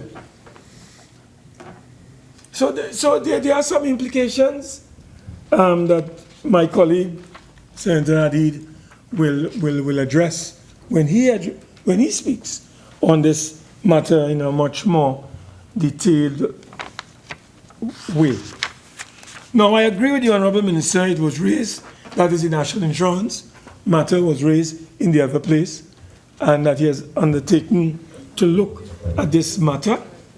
And I'm happy that that is a commitment and an undertaking given because my analysis, if I may help him even further, as he proceeds in his assessment and evaluation. Mr. Vice President, when we look at the National Insurance Amendment to Third Schedule Order 2013, and we look at the earnings class, we go to class 14. We see where the new basic pension in 2014 on a weekly basis was $730.92, and where the new monthly basic pension was about $3,000. That was in 2014. What has happened in what the minister has circulated here is that in the same class 14, earnings class, the new basic pension on a weekly basis goes up to $832.50. And the monthly goes up to $3,607.50. So we've said, well, look, that's a very good development. Everybody will now benefit from this new increase. But we realize that that is only applicable to the new persons who are coming on the block. When this thing is effected, as the Honorable Minister said, from the 5th of September 2016, only those new persons who are applying, Mr. Vice President, who will be contributing rather, will be benefiting when they retire, let's say, in 2017. And those of us, and there are thousands of people who have retired and they are enjoying, Mr. Vice President, retirement pensions. They will continue to exist at $3,000 per month. Whilst the new persons who are on the block, they will be getting $3,600 a month. That is discrimination of the highest order. And I'm happy that the minister has taken a decision to examine that, to make sure that there is no discrimination as it relates to pensions, the NIS arrangement. Because not only are pensions involved, but sickness benefit, maternity benefit, injury benefit, disablement pension, death benefit, survivor's benefit, medical expenses, constant care, and attendance allowance, and invalidity pension. All these categories are going to be affected by the measure that is now before us. So again, Mr. Vice President, I'm very happy that the Honorable Minister is going to look into this, because I give him a promise. I give him a promise that I will be here to ensure that that commitment, that undertaking, that assurance, and that promise that he has given is fulfilled on behalf of the people. Mr. Vice President, I also want to advise the Honorable Minister, if he's not aware, and maybe he can advise me, what is the reason why the annual NIB reports for 2014 and 2015 are yet to be tabled in this Honorable House? No. The last report we have from the NIB is 2013. Yes. So if I want to know, Mr. Vice President, the state of play at NIB, I have to go to 2013. But I understand that those reports are with the minister. Well, you better check, because you need help, you know. I think you need help. You are too lonely in that ministry. Yeah, too lonely. You need at least 2 other ministers to help you. 2 more to help you. I'm telling you, you need more. You need more help. So, Mr. Vice President, if the minister can table very quickly those reports, we would appreciate them, appreciate having those reports before us so we can study them properly. Mr. Vice President, NIS is serious business. Over 517,000 insured citizens are in the NIB system, the NIS system. You multiply that by about 3, and it's over 1 million people who might be benefiting directly or indirectly from the NIS or the NIB arrangement in this country. So I think it is a matter that we need to pay attention to. It's a very serious situation. And Mr. Vice President, I don't know if the minister has factored this thing into his matrix. We know we have to increase the contributions. There's no doubt about it. When the Honorable Minister spoke to the Parliament in November of last year, he provided the evidence for the increases that will take place from September. If we do not increase our contributions, the system will collapse. And nobody wants NIS to collapse. So we have to pay more. There's no doubt about it. But you know what has been predicted? Right now, 3.7 workers sustain 1 retiree. If we continue how we are going, in 50 years' time, 1.1 worker will be sustaining 1 retiree. That is not good business. So we have to ensure that we do something to keep this system properly intact. And funded. And when Kuala Hart was in this country and he invested, Mr. Vice President, close to 36 million US dollars in that failed WGTL project. And he himself wrote it off. It is us who contributed to the NIS. We suffered. Bad decision making in terms of investment. And the NIB suffered. And we, as contributors, also suffered. I want to also indicate to the Minister that his attempt to deal with the environment via removing motor vehicle tax on the importation of vehicles for private and commercial use, CNG, electric, hybrid, is something that no one can be upset with. Because we signed the Paris Agreement in December last year. But we have to present an action plan to ratify that agreement. We have signed, but we are yet to ratify.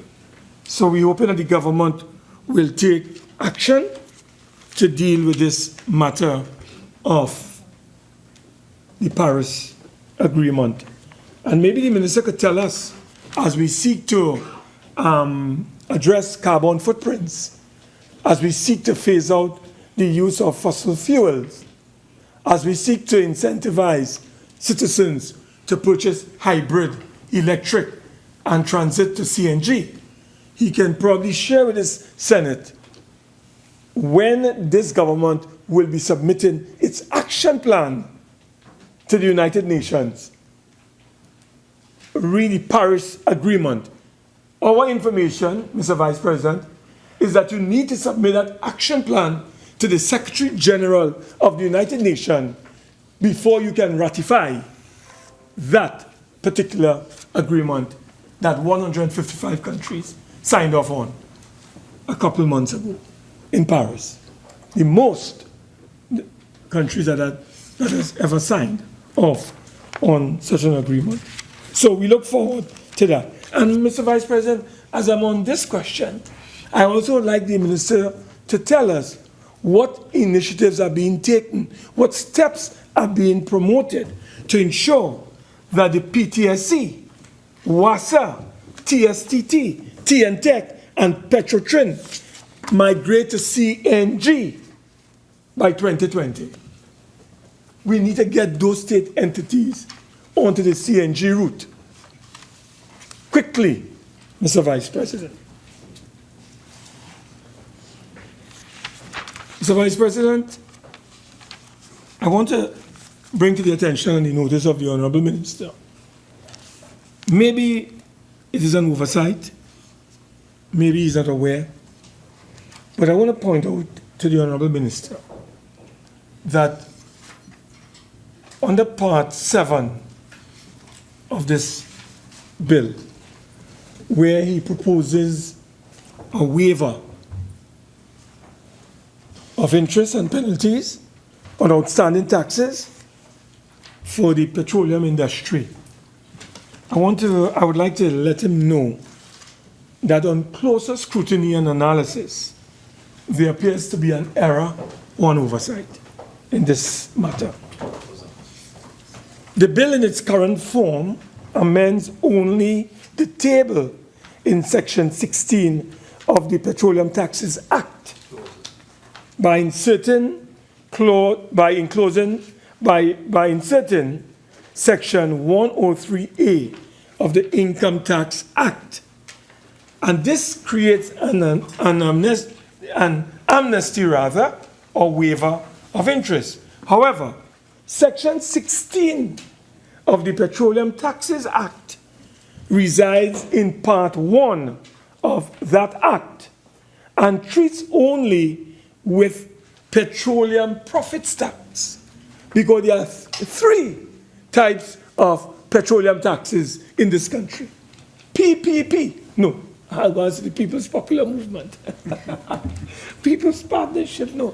PPT, Petroleum Profit Tax, Mr. Vice President. That's the first tax.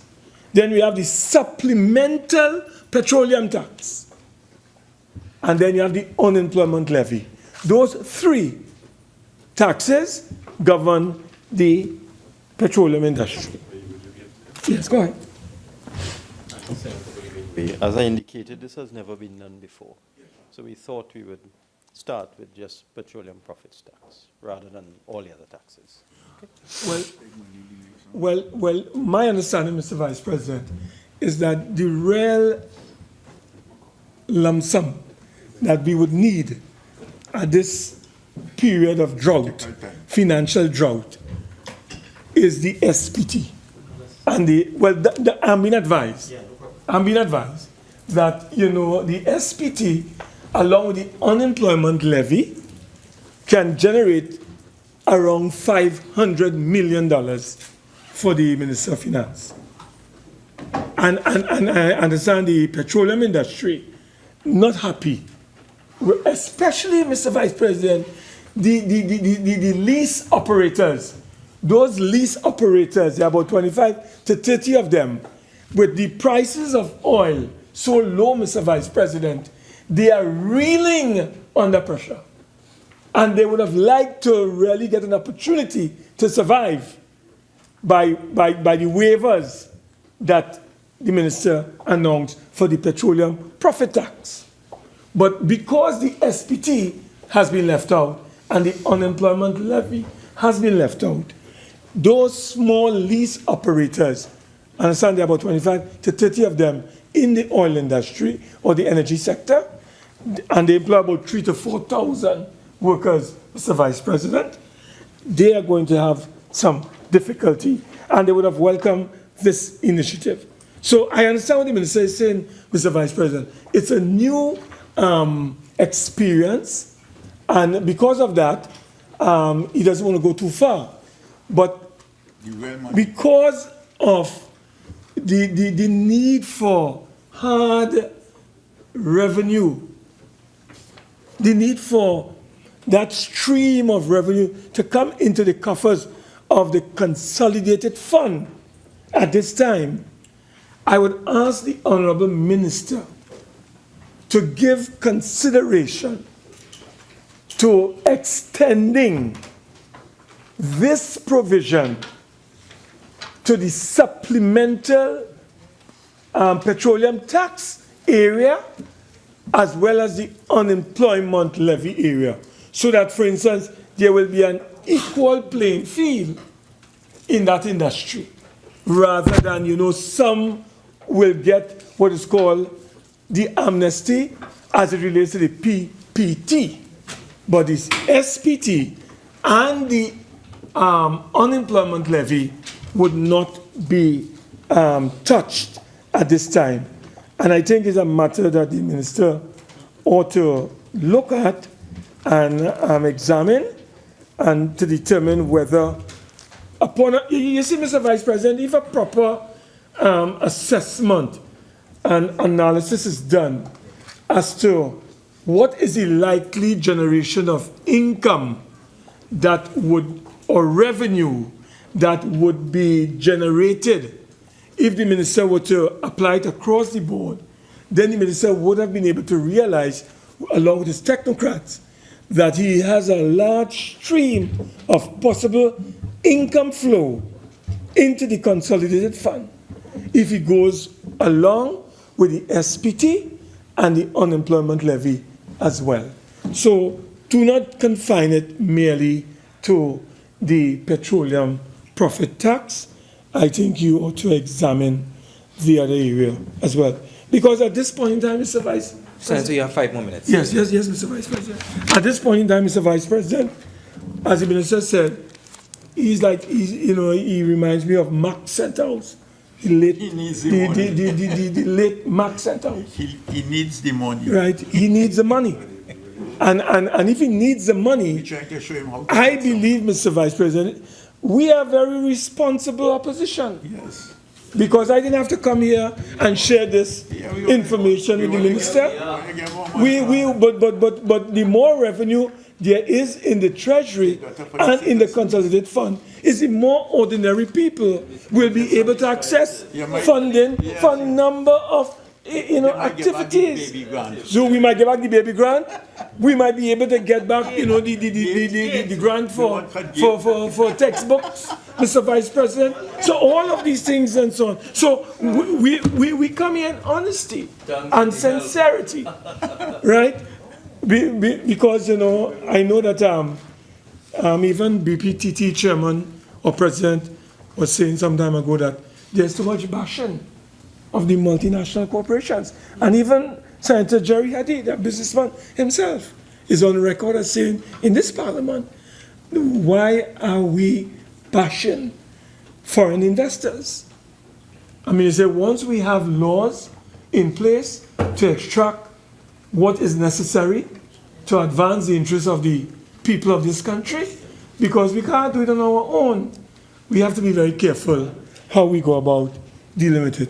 So where we have a shortfall in revenue and the minister, through his efforts, can improve the flow of that shortfall, I ask him, I call on him to examine this particular proposal. And if you have to call back your colleagues, you call them back. And they will understand that an emergency has arisen. You need to amend the law and call them out and amend the law to make sure, Mr. Vice President, that we deal with this matter. So, Mr. Vice President, these are some of the issues. These are some of the issues that engage my attention, and I thought it necessary to bring it to the attention of the Honourable Minister of Finance to see what could be done to address them. So the first thing, we have to look carefully at the visiting forces and how that is being done. My colleague will deal with that in a more detailed way. The question about the various incentives, motor vehicles, hybrid, electric, CNG, we can't be against that. It is environmentally healthy, and we support that. There are two areas that we have concern with. NIS and an undertaking has been given to get that right by September. Not an assurance. An assurance, an undertaking, a promise, you call it what you will. It has been given. And finally, Mr. Vice President, I have brought to the Honourable Minister's attention the need for him to revisit that initiative and extend this tax not only to PPT, petroleum profit tax, but to also look at the supplemental petroleum tax as well as the unemployment levy. I thank you, Mr. Vice President. Senator Mahabir. Thank you very much, Mr. Vice President, for granting me this opportunity to contribute in this afternoon's debate. Mr. Vice President, as we know, today is the last day of the sitting in the Parliament of Trinidad and Tobago before we go on our break, or for both houses. And I wish to go on record as disputing Senator Mark's position that we could be resummoned during the next 2 months. I will disagree vehemently with my colleague, Opposition Senator Mark. We are looking forward to our break, Mr. Vice President. Notwithstanding genuine emergency, but it has been a long session of the Parliament. And today we are coming to really conclude the people's business so that during the period of the break that we're on, the country will be run efficiently. As all of us are aware, Mr. Vice President, we do not vote on a bill such as this so that the contribution of the Senate is simply to determine the extent to which we can influence public policy. And when we examine the finance bill, we know that many of the measures which are before us for amendment are subject to continuous and continuing review. This is the nature of the economic environment in which we have found ourselves, and so I will take this opportunity this afternoon to seek to influence the Minister of Finance and perhaps even the Cabinet with respect to some of the policy measures which, in relation to the finance bill, may be considered in the best interests of the people of the Republic of Trinidad and Tobago. First, Mr. Vice President, I want to focus on this issue of the visiting force contractor. In the finance bill, we saw a very interesting position on the part of the government that the contractors, and I understand Senator Hadid will have some more to say on this, of a visiting force, that is a visiting military force, invited by the government of Trinidad and Tobago, will be exempt from all duties and taxes. And I want to raise a few issues on visiting force contractors. What does this visiting force contractor mean? It means, according to the bill presented by the Honorable Minister of Finance, it means a person, and a person, given the Interpretation Act, will also be a company. It means a person who is contracted by a visiting force and approved by the minister for the purpose of providing a contracted service to the visiting force. Now, this begs the question, Mr. Vice President, on what are these services that are provided to a visiting military force. I would like, with your leave, Mr. Vice President, to quote 3 short passages clarifying exactly what the visiting forces are. And I want to quote from a book by Rachel Maddow. It is entitled Drift: The Unmooring of American Military Power. Who is Rachel Maddow? She is a PhD Oxford, a BA Stanford University, political science. So she fulfills my criterion of academic standards. And her book is interesting reading, published in 2012. And let me refer to page 161 of her book. And we need to find out what these private contractors, which service the US military, actually do. And with your leave, Mr. Vice President, 1 paragraph. Page 161.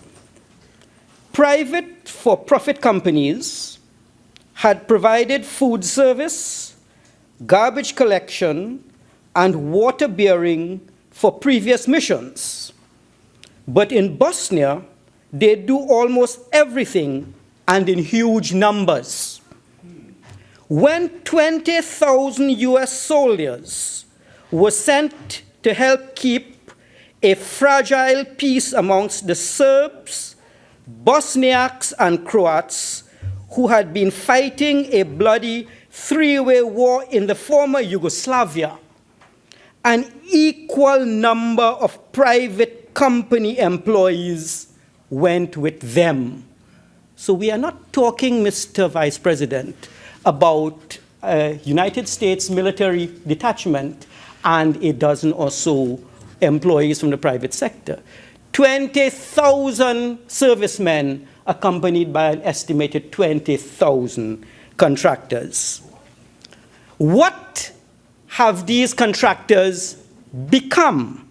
Let me quote again from Rachel Maddow, Dr. Rachel Maddow, page 167. And I am going somewhere because whenever I raise an issue, I do have a solution. Let me quote from page 167. And in page 167, it says, although a system of contractors for hire might seem reasonable to supplement and support US military presence, the outcome has been the creation of a band of mercenaries, a secretive, unregulated, well-paid, under-the-radar force that is larger than the US Army. Mr. Vice President, we are in an area here where we need to tread very carefully. And I have one more quotation from Rachel Maddow, very well documented book. We need to find out who are these contractors. You see, Mr. Vice President, we have always in the history of the Caribbean had private contractors associated with bona fide forces. In the long ago period, the British monarchy issued letters of marque to privateers and to free enterprise pirates to attack the Spanish Main, and they did not come under the strictures of the British naval discipline. Mr. Vice President, when I researched this particular phenomenon, and for me it was just not relaxed reading, because in my profession we have always come to regard the national defense from the days of Adam Smith as a function that is conducted principally and purely by the state, with maybe minimal inputs from the private sector. Now we are seeing that the United States military has more and more become privatized. What has happened over the last 20 years? Very interesting reading. I don't have the time to do it in the 40 minutes that I have. There will hopefully be an opportunity subsequently. When we look at these private contractors, Mr. Vice President, we see certain names. A name such as Academy. Could you imagine a company with a name like Academy serving the military in the United States? We see a name like Blackwater. We see a name like DynCorp. And we see a name like Brown and Root Services. These names are not familiar to us because many of us are quite familiar with, Mr. Vice President, the huge defense contractors in the United States. Who are they? We are familiar with Northrop Grumman. That's the company that makes the missiles. We are quite familiar with Lockheed Martin. It's a company that makes the fighter crafts. We are quite familiar with General Dynamics, guided missiles. we are quite familiar with Boeing, both civilian and military hardware. But we are not familiar with these companies, Academy, Blackwater, Dincorp, Brown and Root. Let's take a look at what a company like Brown and Root has done. And I assure this Honorable Senate that I'm going somewhere and I wish to influence government policy, because we are in an area that is, if not managed carefully, potentially, not for certain, potentially problematic. I would like finally, Mr. Vice President, to quote from page 162, and I want to emphasize the types of functions these companies have done. And Mr. Vice President, I'm focusing only on the economics. I'm not focusing on the social dynamics of these private contractors. It would be, in my mind, improper to highlight the civilian excesses of these companies in the Balkans, well documented against children. I cannot quote those. I refuse to quote those. I leave it for another forum. But let us look at what two companies that I have quoted do. Page 162. Brown and Root employees built the barracks where U.S. soldiers bunked, made sure they were fed, their clothes and bedding laundered, their recreational needs seen to, their mail delivered, their email working. And then there was another company called Dincorp. Dincorp's biggest contract was from the State Department to provide a private police force to support the larger UN mission and to train the local constabulary in Western law enforcement. Dincorp also had a smaller contract with defense for things like maintaining US military aircraft in Bosnia. These contractors, Mr. Vice President, are not simply performing civilian work. They're providing a great deal of work that you might consider military and combat. And they are not coming under the regulations of the standard US military. It's, as Mado indicated, they are a force that is largely mercenary. This is not my view, Mr. Vice President.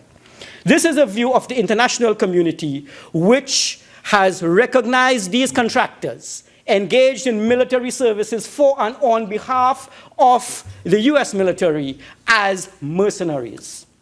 The United States has not recognized it, but the international community has indicated that this is so. But the point I'm coming to, Mr. Vice President, is this. How does all of this influence public policy? Let us probe deeper. You see, as an old researcher in the multi-product firm area of economics, I held the view that a company such as Brown and Root, which is part of a parent organization, perhaps had a relationship with Northrop Grumman, so that Northrop, which makes the fighter aircrafts, will have a subsidiary which will perform ancillary services on an outside base. It is not. Brown and Root and Dincorp are not part of General Dynamics, Boeing, Lockheed Martin. When we drilled deeper, the parent company of Brown and Root is a company with which we are all familiar in Trinidad and Tobago.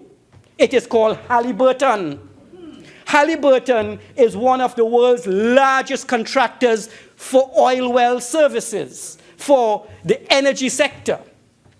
And the question we want to raise is, how is Halliburton, very large, in the oil and gas sector, now one of the largest companies in the world in providing these contract services, paramilitary police services for the US military?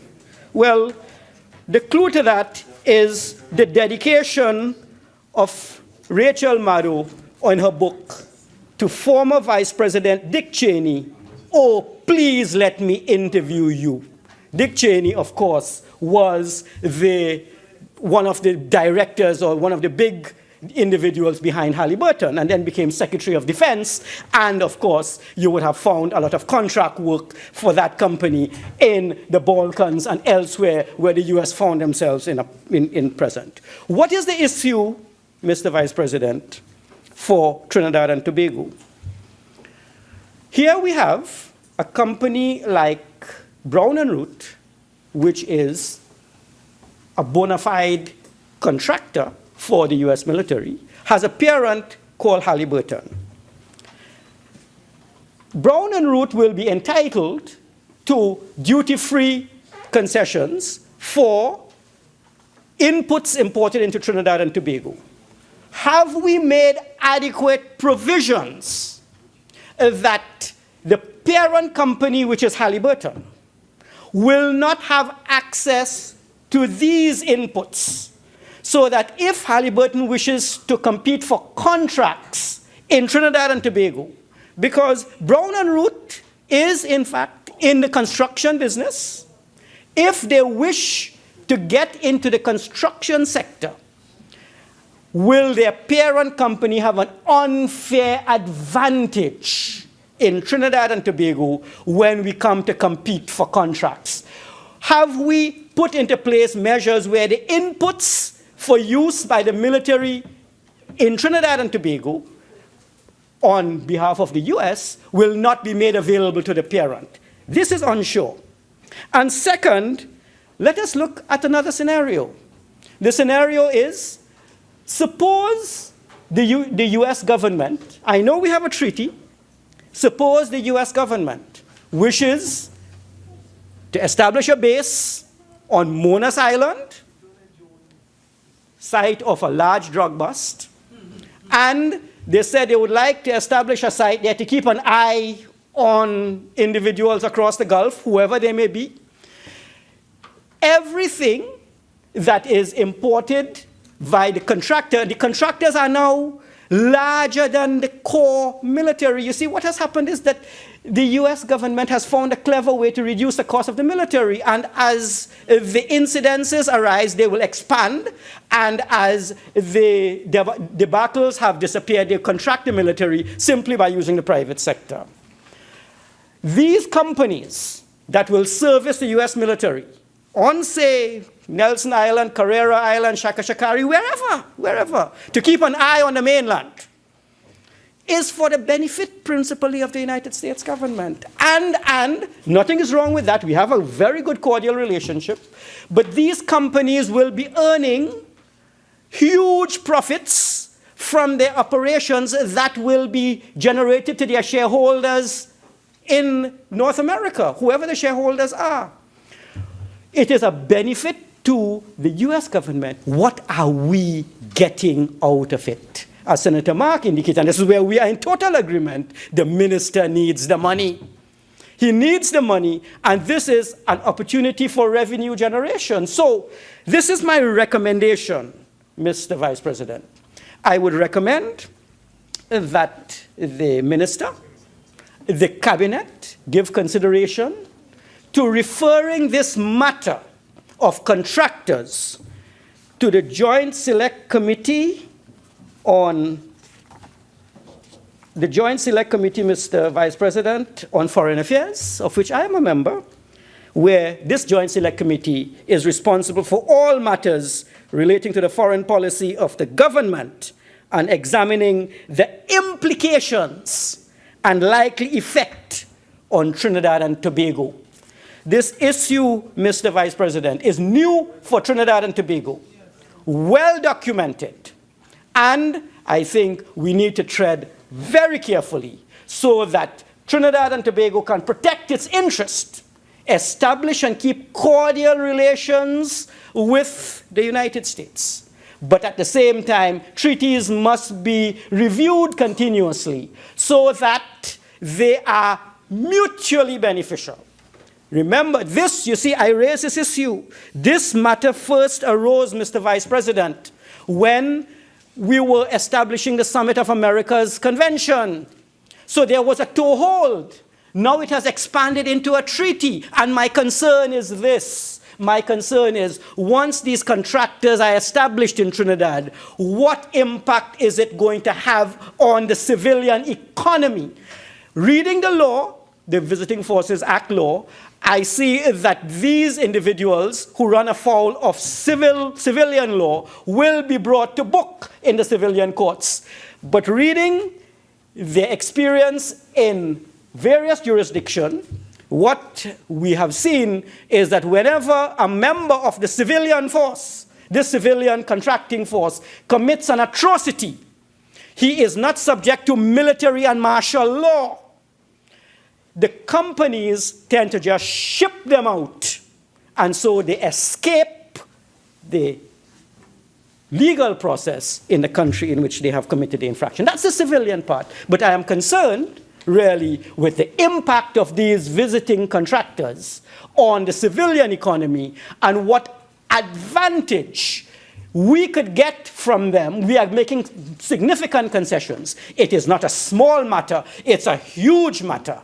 And we want to ensure that we protect the interest of our citizens, and at the same time, we do not wish to give the parent companies like Halliburton an unfair advantage over firms which may be competing with them in the oil field business. Because you see, when I read the order, it says that inputs that they need will be duty-free. This is a huge, it seems as though everything can fall in a container, military, and a lot of these, we don't know whether they will find their way into the civilian sector to provide the unfair opportunity. I am sure, and the recommendation is the Minister of Finance, together with the Minister of Foreign Affairs, Foreign and CARICOM Affairs, should refer this matter for deeper study and detailed analysis. Mr. Vice President, let me see if, again, we could influence policy, and I commend the Minister of Finance for the changes which are made to the National Insurance Board. National Insurance Board covers some 500,000 people in the Joint Select Committee system.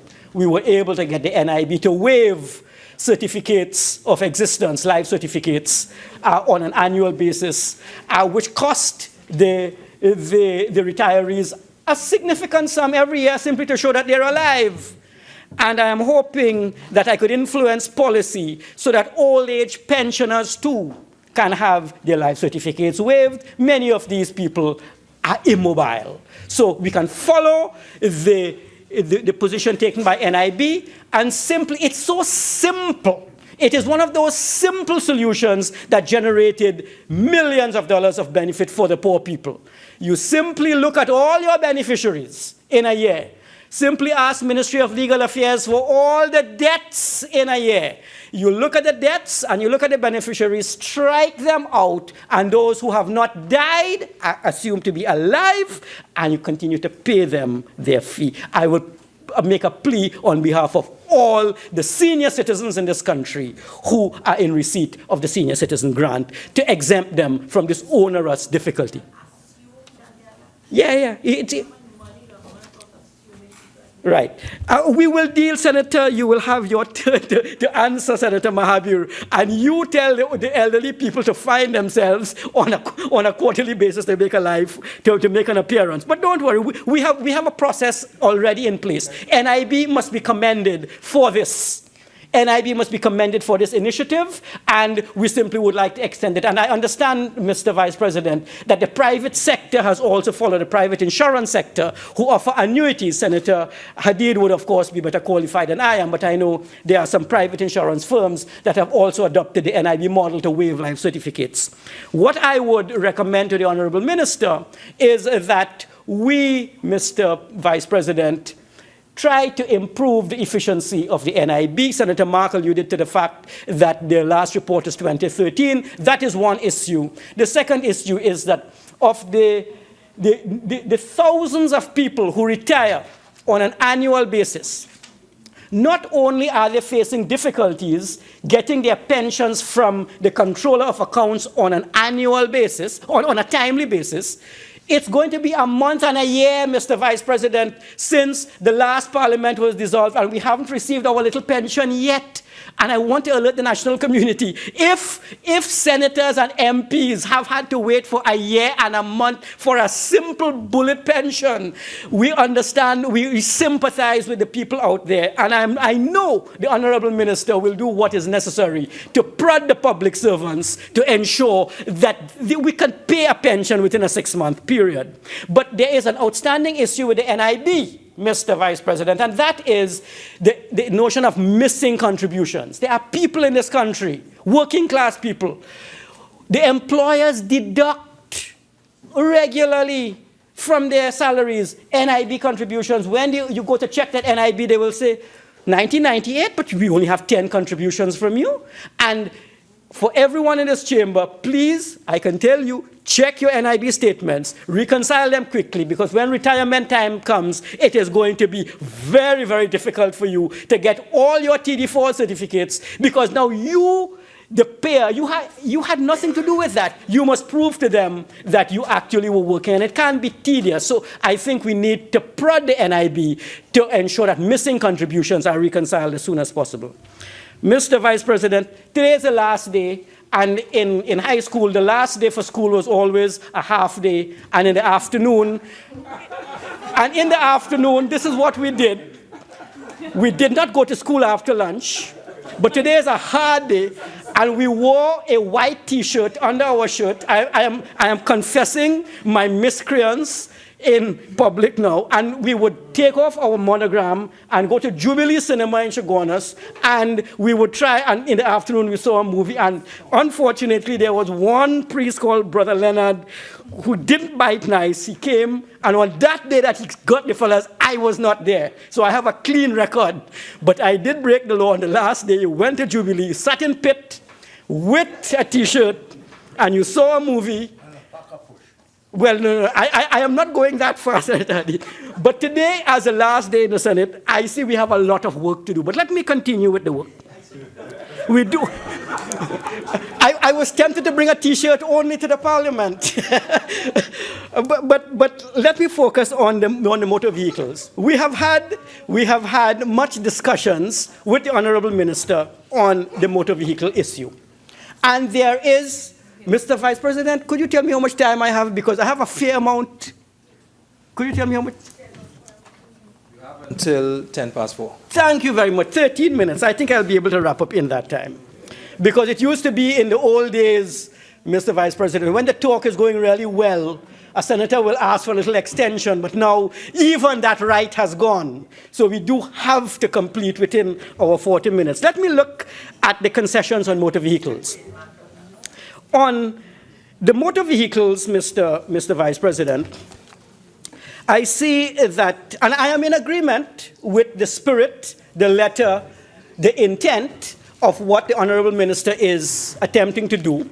I simply would like to raise, as a matter of public policy, whether we should not also consider the beverage containers bill for the environment, follow Guyana's example, where they have actually banned, Guyana and Haiti, the two poorest countries in the Caribbean, have actually banned the use of styrofoam containers.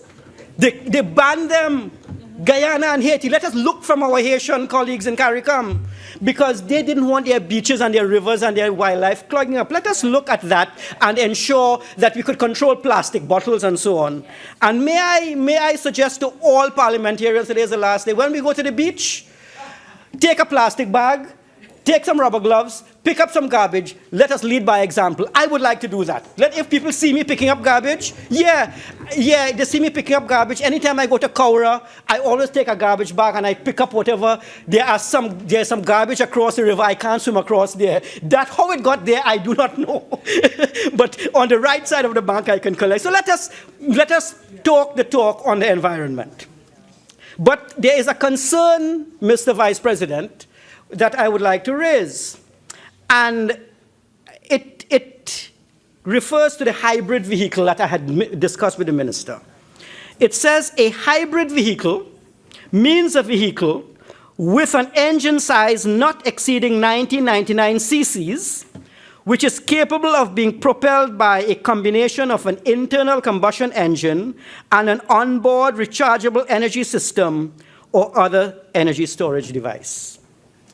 This, to my mind, raises a potential avenue for escape for a citizen of this republic who is bent on violating the spirit of the law. I know what the minister wants, but I think in my experience now in writing the law, I like to spell out everything carefully, so I am not letting anything open for someone who wants to exploit the system.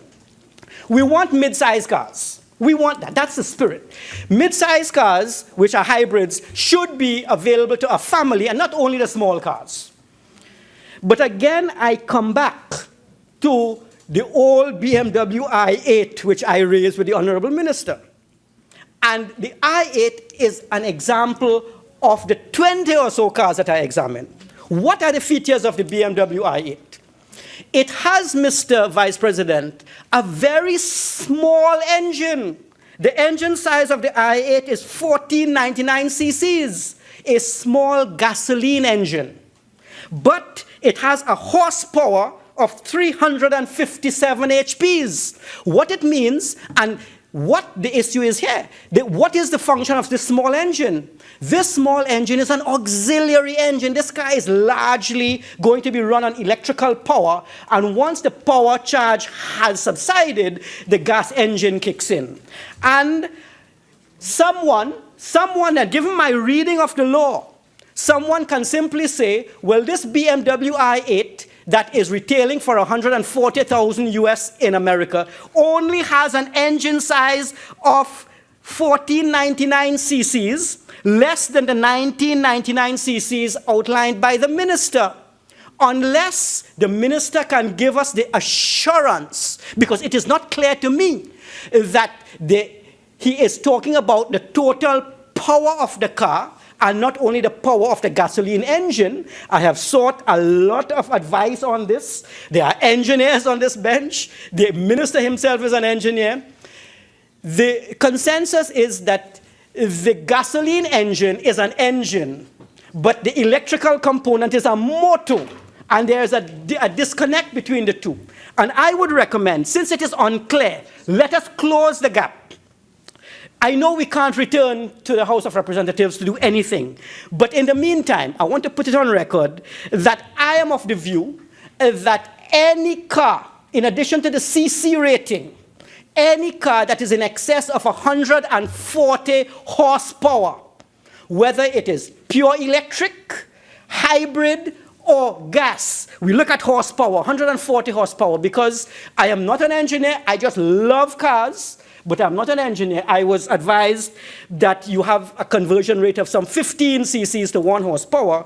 We want a car in excess of 140 horsepower to pay the duties. Because as it is written, Honorable Minister, I can see someone telling the customs officers, we are talking about 1999 cc's. My Porsche, Lexus, BMW, Acura are all $14.99, and they are able to escape paying you the taxes which you so desperately need. So in your wrapping up, if in fact this misinterpretation is going to occur, I think you are well within your right as Minister of Finance to look at the horsepower rating of an engine, inform customs that we are looking at mid-sized cars of a particular horsepower. You see, the problem does not arise with internal combustion.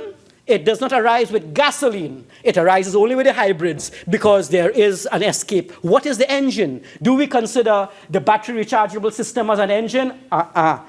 Only the gasoline is an engine. You have the motor system. Cars were electric at one time. Old Mr. Tesla, after whom a new car is made, created a Tesla motor 100 years ago. But that is why we have the name, the motor car. The motor car is a motor, electrical motor. And when you are looking at a CC rating, you are looking at a gas engine. So, Mr. Honorable Minister of Finance, I know you will address, because we are on the same page. We don't want these luxury cars pulling a slick one on the customs officers. And with respect to, Mr. Vice President, the issue of cars, I really would like for the government to review its policies on the age of a car. And I'll tell you why, the age of a foreign used car. The government has a policy of 4-year-old cars. I would like the government to review the policy on 6-year-old cars. The reason is, Mr. Vice President, I have a lot of expertise in old cars. My Mazda is 37 years old, and that Mazda, yeah, all right, well, yeah, coming to me, that Mazda was assembled in Amalgamated Industries on the highway by Santa Rosa. Trinidad assembled. There are senators here who do not recall that there was a time when Trinidad actually assembled cars. The second car that I use on a daily basis is a Corolla 1983 that was assembled in Las Lomas. 5 more minutes. Yeah, 5 more minutes. Boy, I tell you, talk now going good, Mr. Vice President. Last day for school and no one is cutting me a little slack. Yes, right. Mr. Vice President, this is the reality. I want to advance the notion that a typical individual, a young professional, when confronted with a 6-year-old TIDA that is doing 50,000 kilometers, well-maintained, driven by somebody like me, and has the option of buying that car or a 3-year-old TIDA. The 3-year-old TIDA is doing 175,000 kilometers, has had 1 oil change, and has not yet seen an underwash and an engine wash. I would say that a rational consumer, given the fact that automotive engineering is so advanced now, should be given the opportunity to purchase a 6-year-old car at a significant discount. The good thing with cars is this: it may be 6 years old for, as Senator Hadid would be the expert, 6 years old for insurance purposes, but that does not mean it is so depreciated, you know. It has experienced economic depreciation, but not technological depreciation. The Minister, Jennifer Baptiste Primus, will understand that there are employees in her ministry, in life skills, OJTs. These are people, young people, and I'm looking at the young people starting out. They are working 1 day in St. Augustine, the next day in Couva, 3rd day in Chagonas, 4th day in San Fernando Tech. Not OJTs. Okay, all right. There are professionals. These are the roving guidance counselors. These are the people, and we have seen them in the Joint Select Committees. These are individuals who no longer have a fixed work. They have to be mobile on a daily basis. And if we could provide them some kind of opportunity to get a very good car, all we have to do is tell the dealers, limit the quota, give them a better guarantee of, say, 6 months, and bring in cars 50,000 kilometers and less. Mr. Vice President, the minister indicated that we have concessions on agricultural products. Well, the Minister of Agriculture is not here, but the Parliamentary Secretary in Agriculture is here. I would really like, as a matter of policy, since there is no VAT on local food, that's a good thing. But, you know, Mr. Vice President, it concerns me that we import a lot of chemicals for the agricultural sector. Some of them may be toxic. I would like the Ministry of Agriculture, because Senator Raful at one time indicated that the prostate cancer rate in Trinidad and Tobago is amongst the highest in the world, may be linked to the type of toxins we take in from the sprays used in agriculture. Could we regulate the inputs in agriculture? If we regulate the inputs in agriculture, then we could be sure that the local products that we are producing would meet a particular standard. Mr. Vice President, recently we had an issue about imported chicken. I can say again, there is nothing wrong with frozen chicken. The only concern with me about frozen chicken is this: if you pay $1 a pound, don't sell it for 5, sell it for 2. And I would really like to ask the Ministry of Agriculture whether the chickens raised in Trinidad by the Poultry Association, who bash the foreign suppliers, are raised under the same standards as American chicken with respect to hormone and other chemical content. Let us make sure we harmonize the rearing of our chickens as well. Mr. Vice President, I have only 2 more minutes, I'd imagine, before I wrap up. 2 more minutes? 1 minute. Mr. Vice President, I am not getting largesse even from you today on the last day. But the last point I want to make is this. The minister has given a concession for the construction of multi-story dwellings. I applaud it. I agree. This is something we need to do. But I want, for public policy consideration, since we have given the concession for the construction, can the minister ask the Rent Appeal Board to look at these construction units and ensure that for the people who will rent in Trinidad and Tobago, that they are going to experience some matter of rent control over the next few years while they sign those leases. So they get a concession, but they should not have the power, Mr. Vice President, to raise their rents to the detriment of the renters of Trinidad and Tobago. And the final point, Mr. Vice President, is this. We need to give our citizens hope. And we need to give our citizens, those who came in the top 100, and I want to congratulate all of them in the common entrance, and those who came in the bottom 100, the last 100 of those students, we want to give all of them hope. I am hoping that the Minister of Finance, when he gives concessions to the building of these things for rent, should also give consideration to working with the private sector, the local private construction center. The minister is a civil engineer. Can we now ensure that people in this country, young people starting off school for the first time, can aspire to owning their own home? Could we work with the private sector so that they can produce condominiums that I have seen in every major city in North America, coming in a one-bedroom at under $699,000, a two-bedroom at under $999. I think if we can do that, we can move our society away from renting to give everyone, the top 100 and the bottom 100, the chance that he would be able in Trinidad and Tobago to own his home. I think, Mr. Vice President, if we give that kind of hope to our poor people in this country, when election time comes, you don't have to ask for millions from party financiers. Your policy to the poor will promote your party to the people. I thank you very much kindly.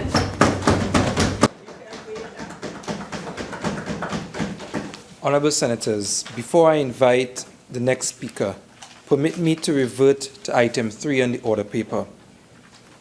Honourable Senators, I have received the following correspondence from His Excellency the President Anthony Thomas Aquinas Carmona, SC, ORTT. The Constitution of the Republic of Trinidad and Tobago, by His Excellency Anthony Thomas Aquinas Carmona, ORTT, SC, President and Commander-in-Chief of the Armed Forces of the Republic of Trinidad and Tobago, Anthony Thomas Aquinas Carmona, ORTTSC, President, to Mr. Gerald Ramdeen. Whereas by instrument dated 4th of July 2016, I appointed you to act as a temporary senator with effect from the 4th of July 2016 and continuing during the absence from Trinidad and Tobago of Senator Daniel Solomon. In exercise of the power vested in me by Section 44 of the Constitution, and acting in accordance with the advice of the Leader of the Opposition, I, Anthony Thomas Aquinas Carmona, President as aforesaid, do hereby revoke with immediate effect your appointment to act as a temporary senator, given under my hand and the seal of the President of the Republic of Trinidad and Tobago at the office of the President, St. Anne's, this 7th day of July, 2016. To Mr. Wayne Monroe.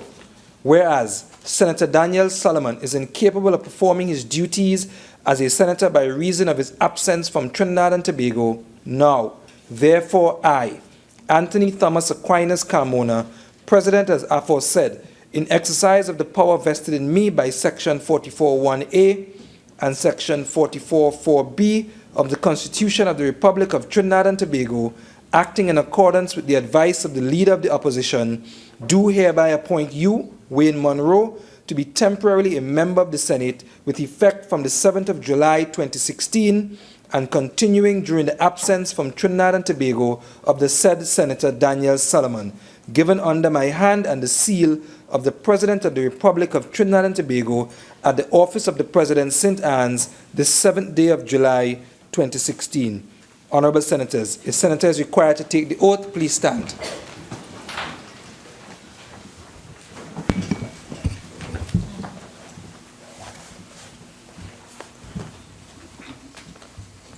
I, Wayne Monroe, having been appointed a Member of Parliament, do solemnly affirm that I will bear true faith and allegiance to Trinidad and Tobago, will uphold the Constitution and the law, and will conscientiously and impartially discharge the responsibility to the people of Trinidad and Tobago upon which I'm about to enter.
Honorable Senators, the time is now 4:15, and I think it's a good time to take the tea break.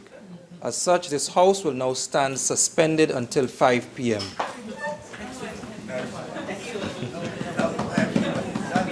Thank you.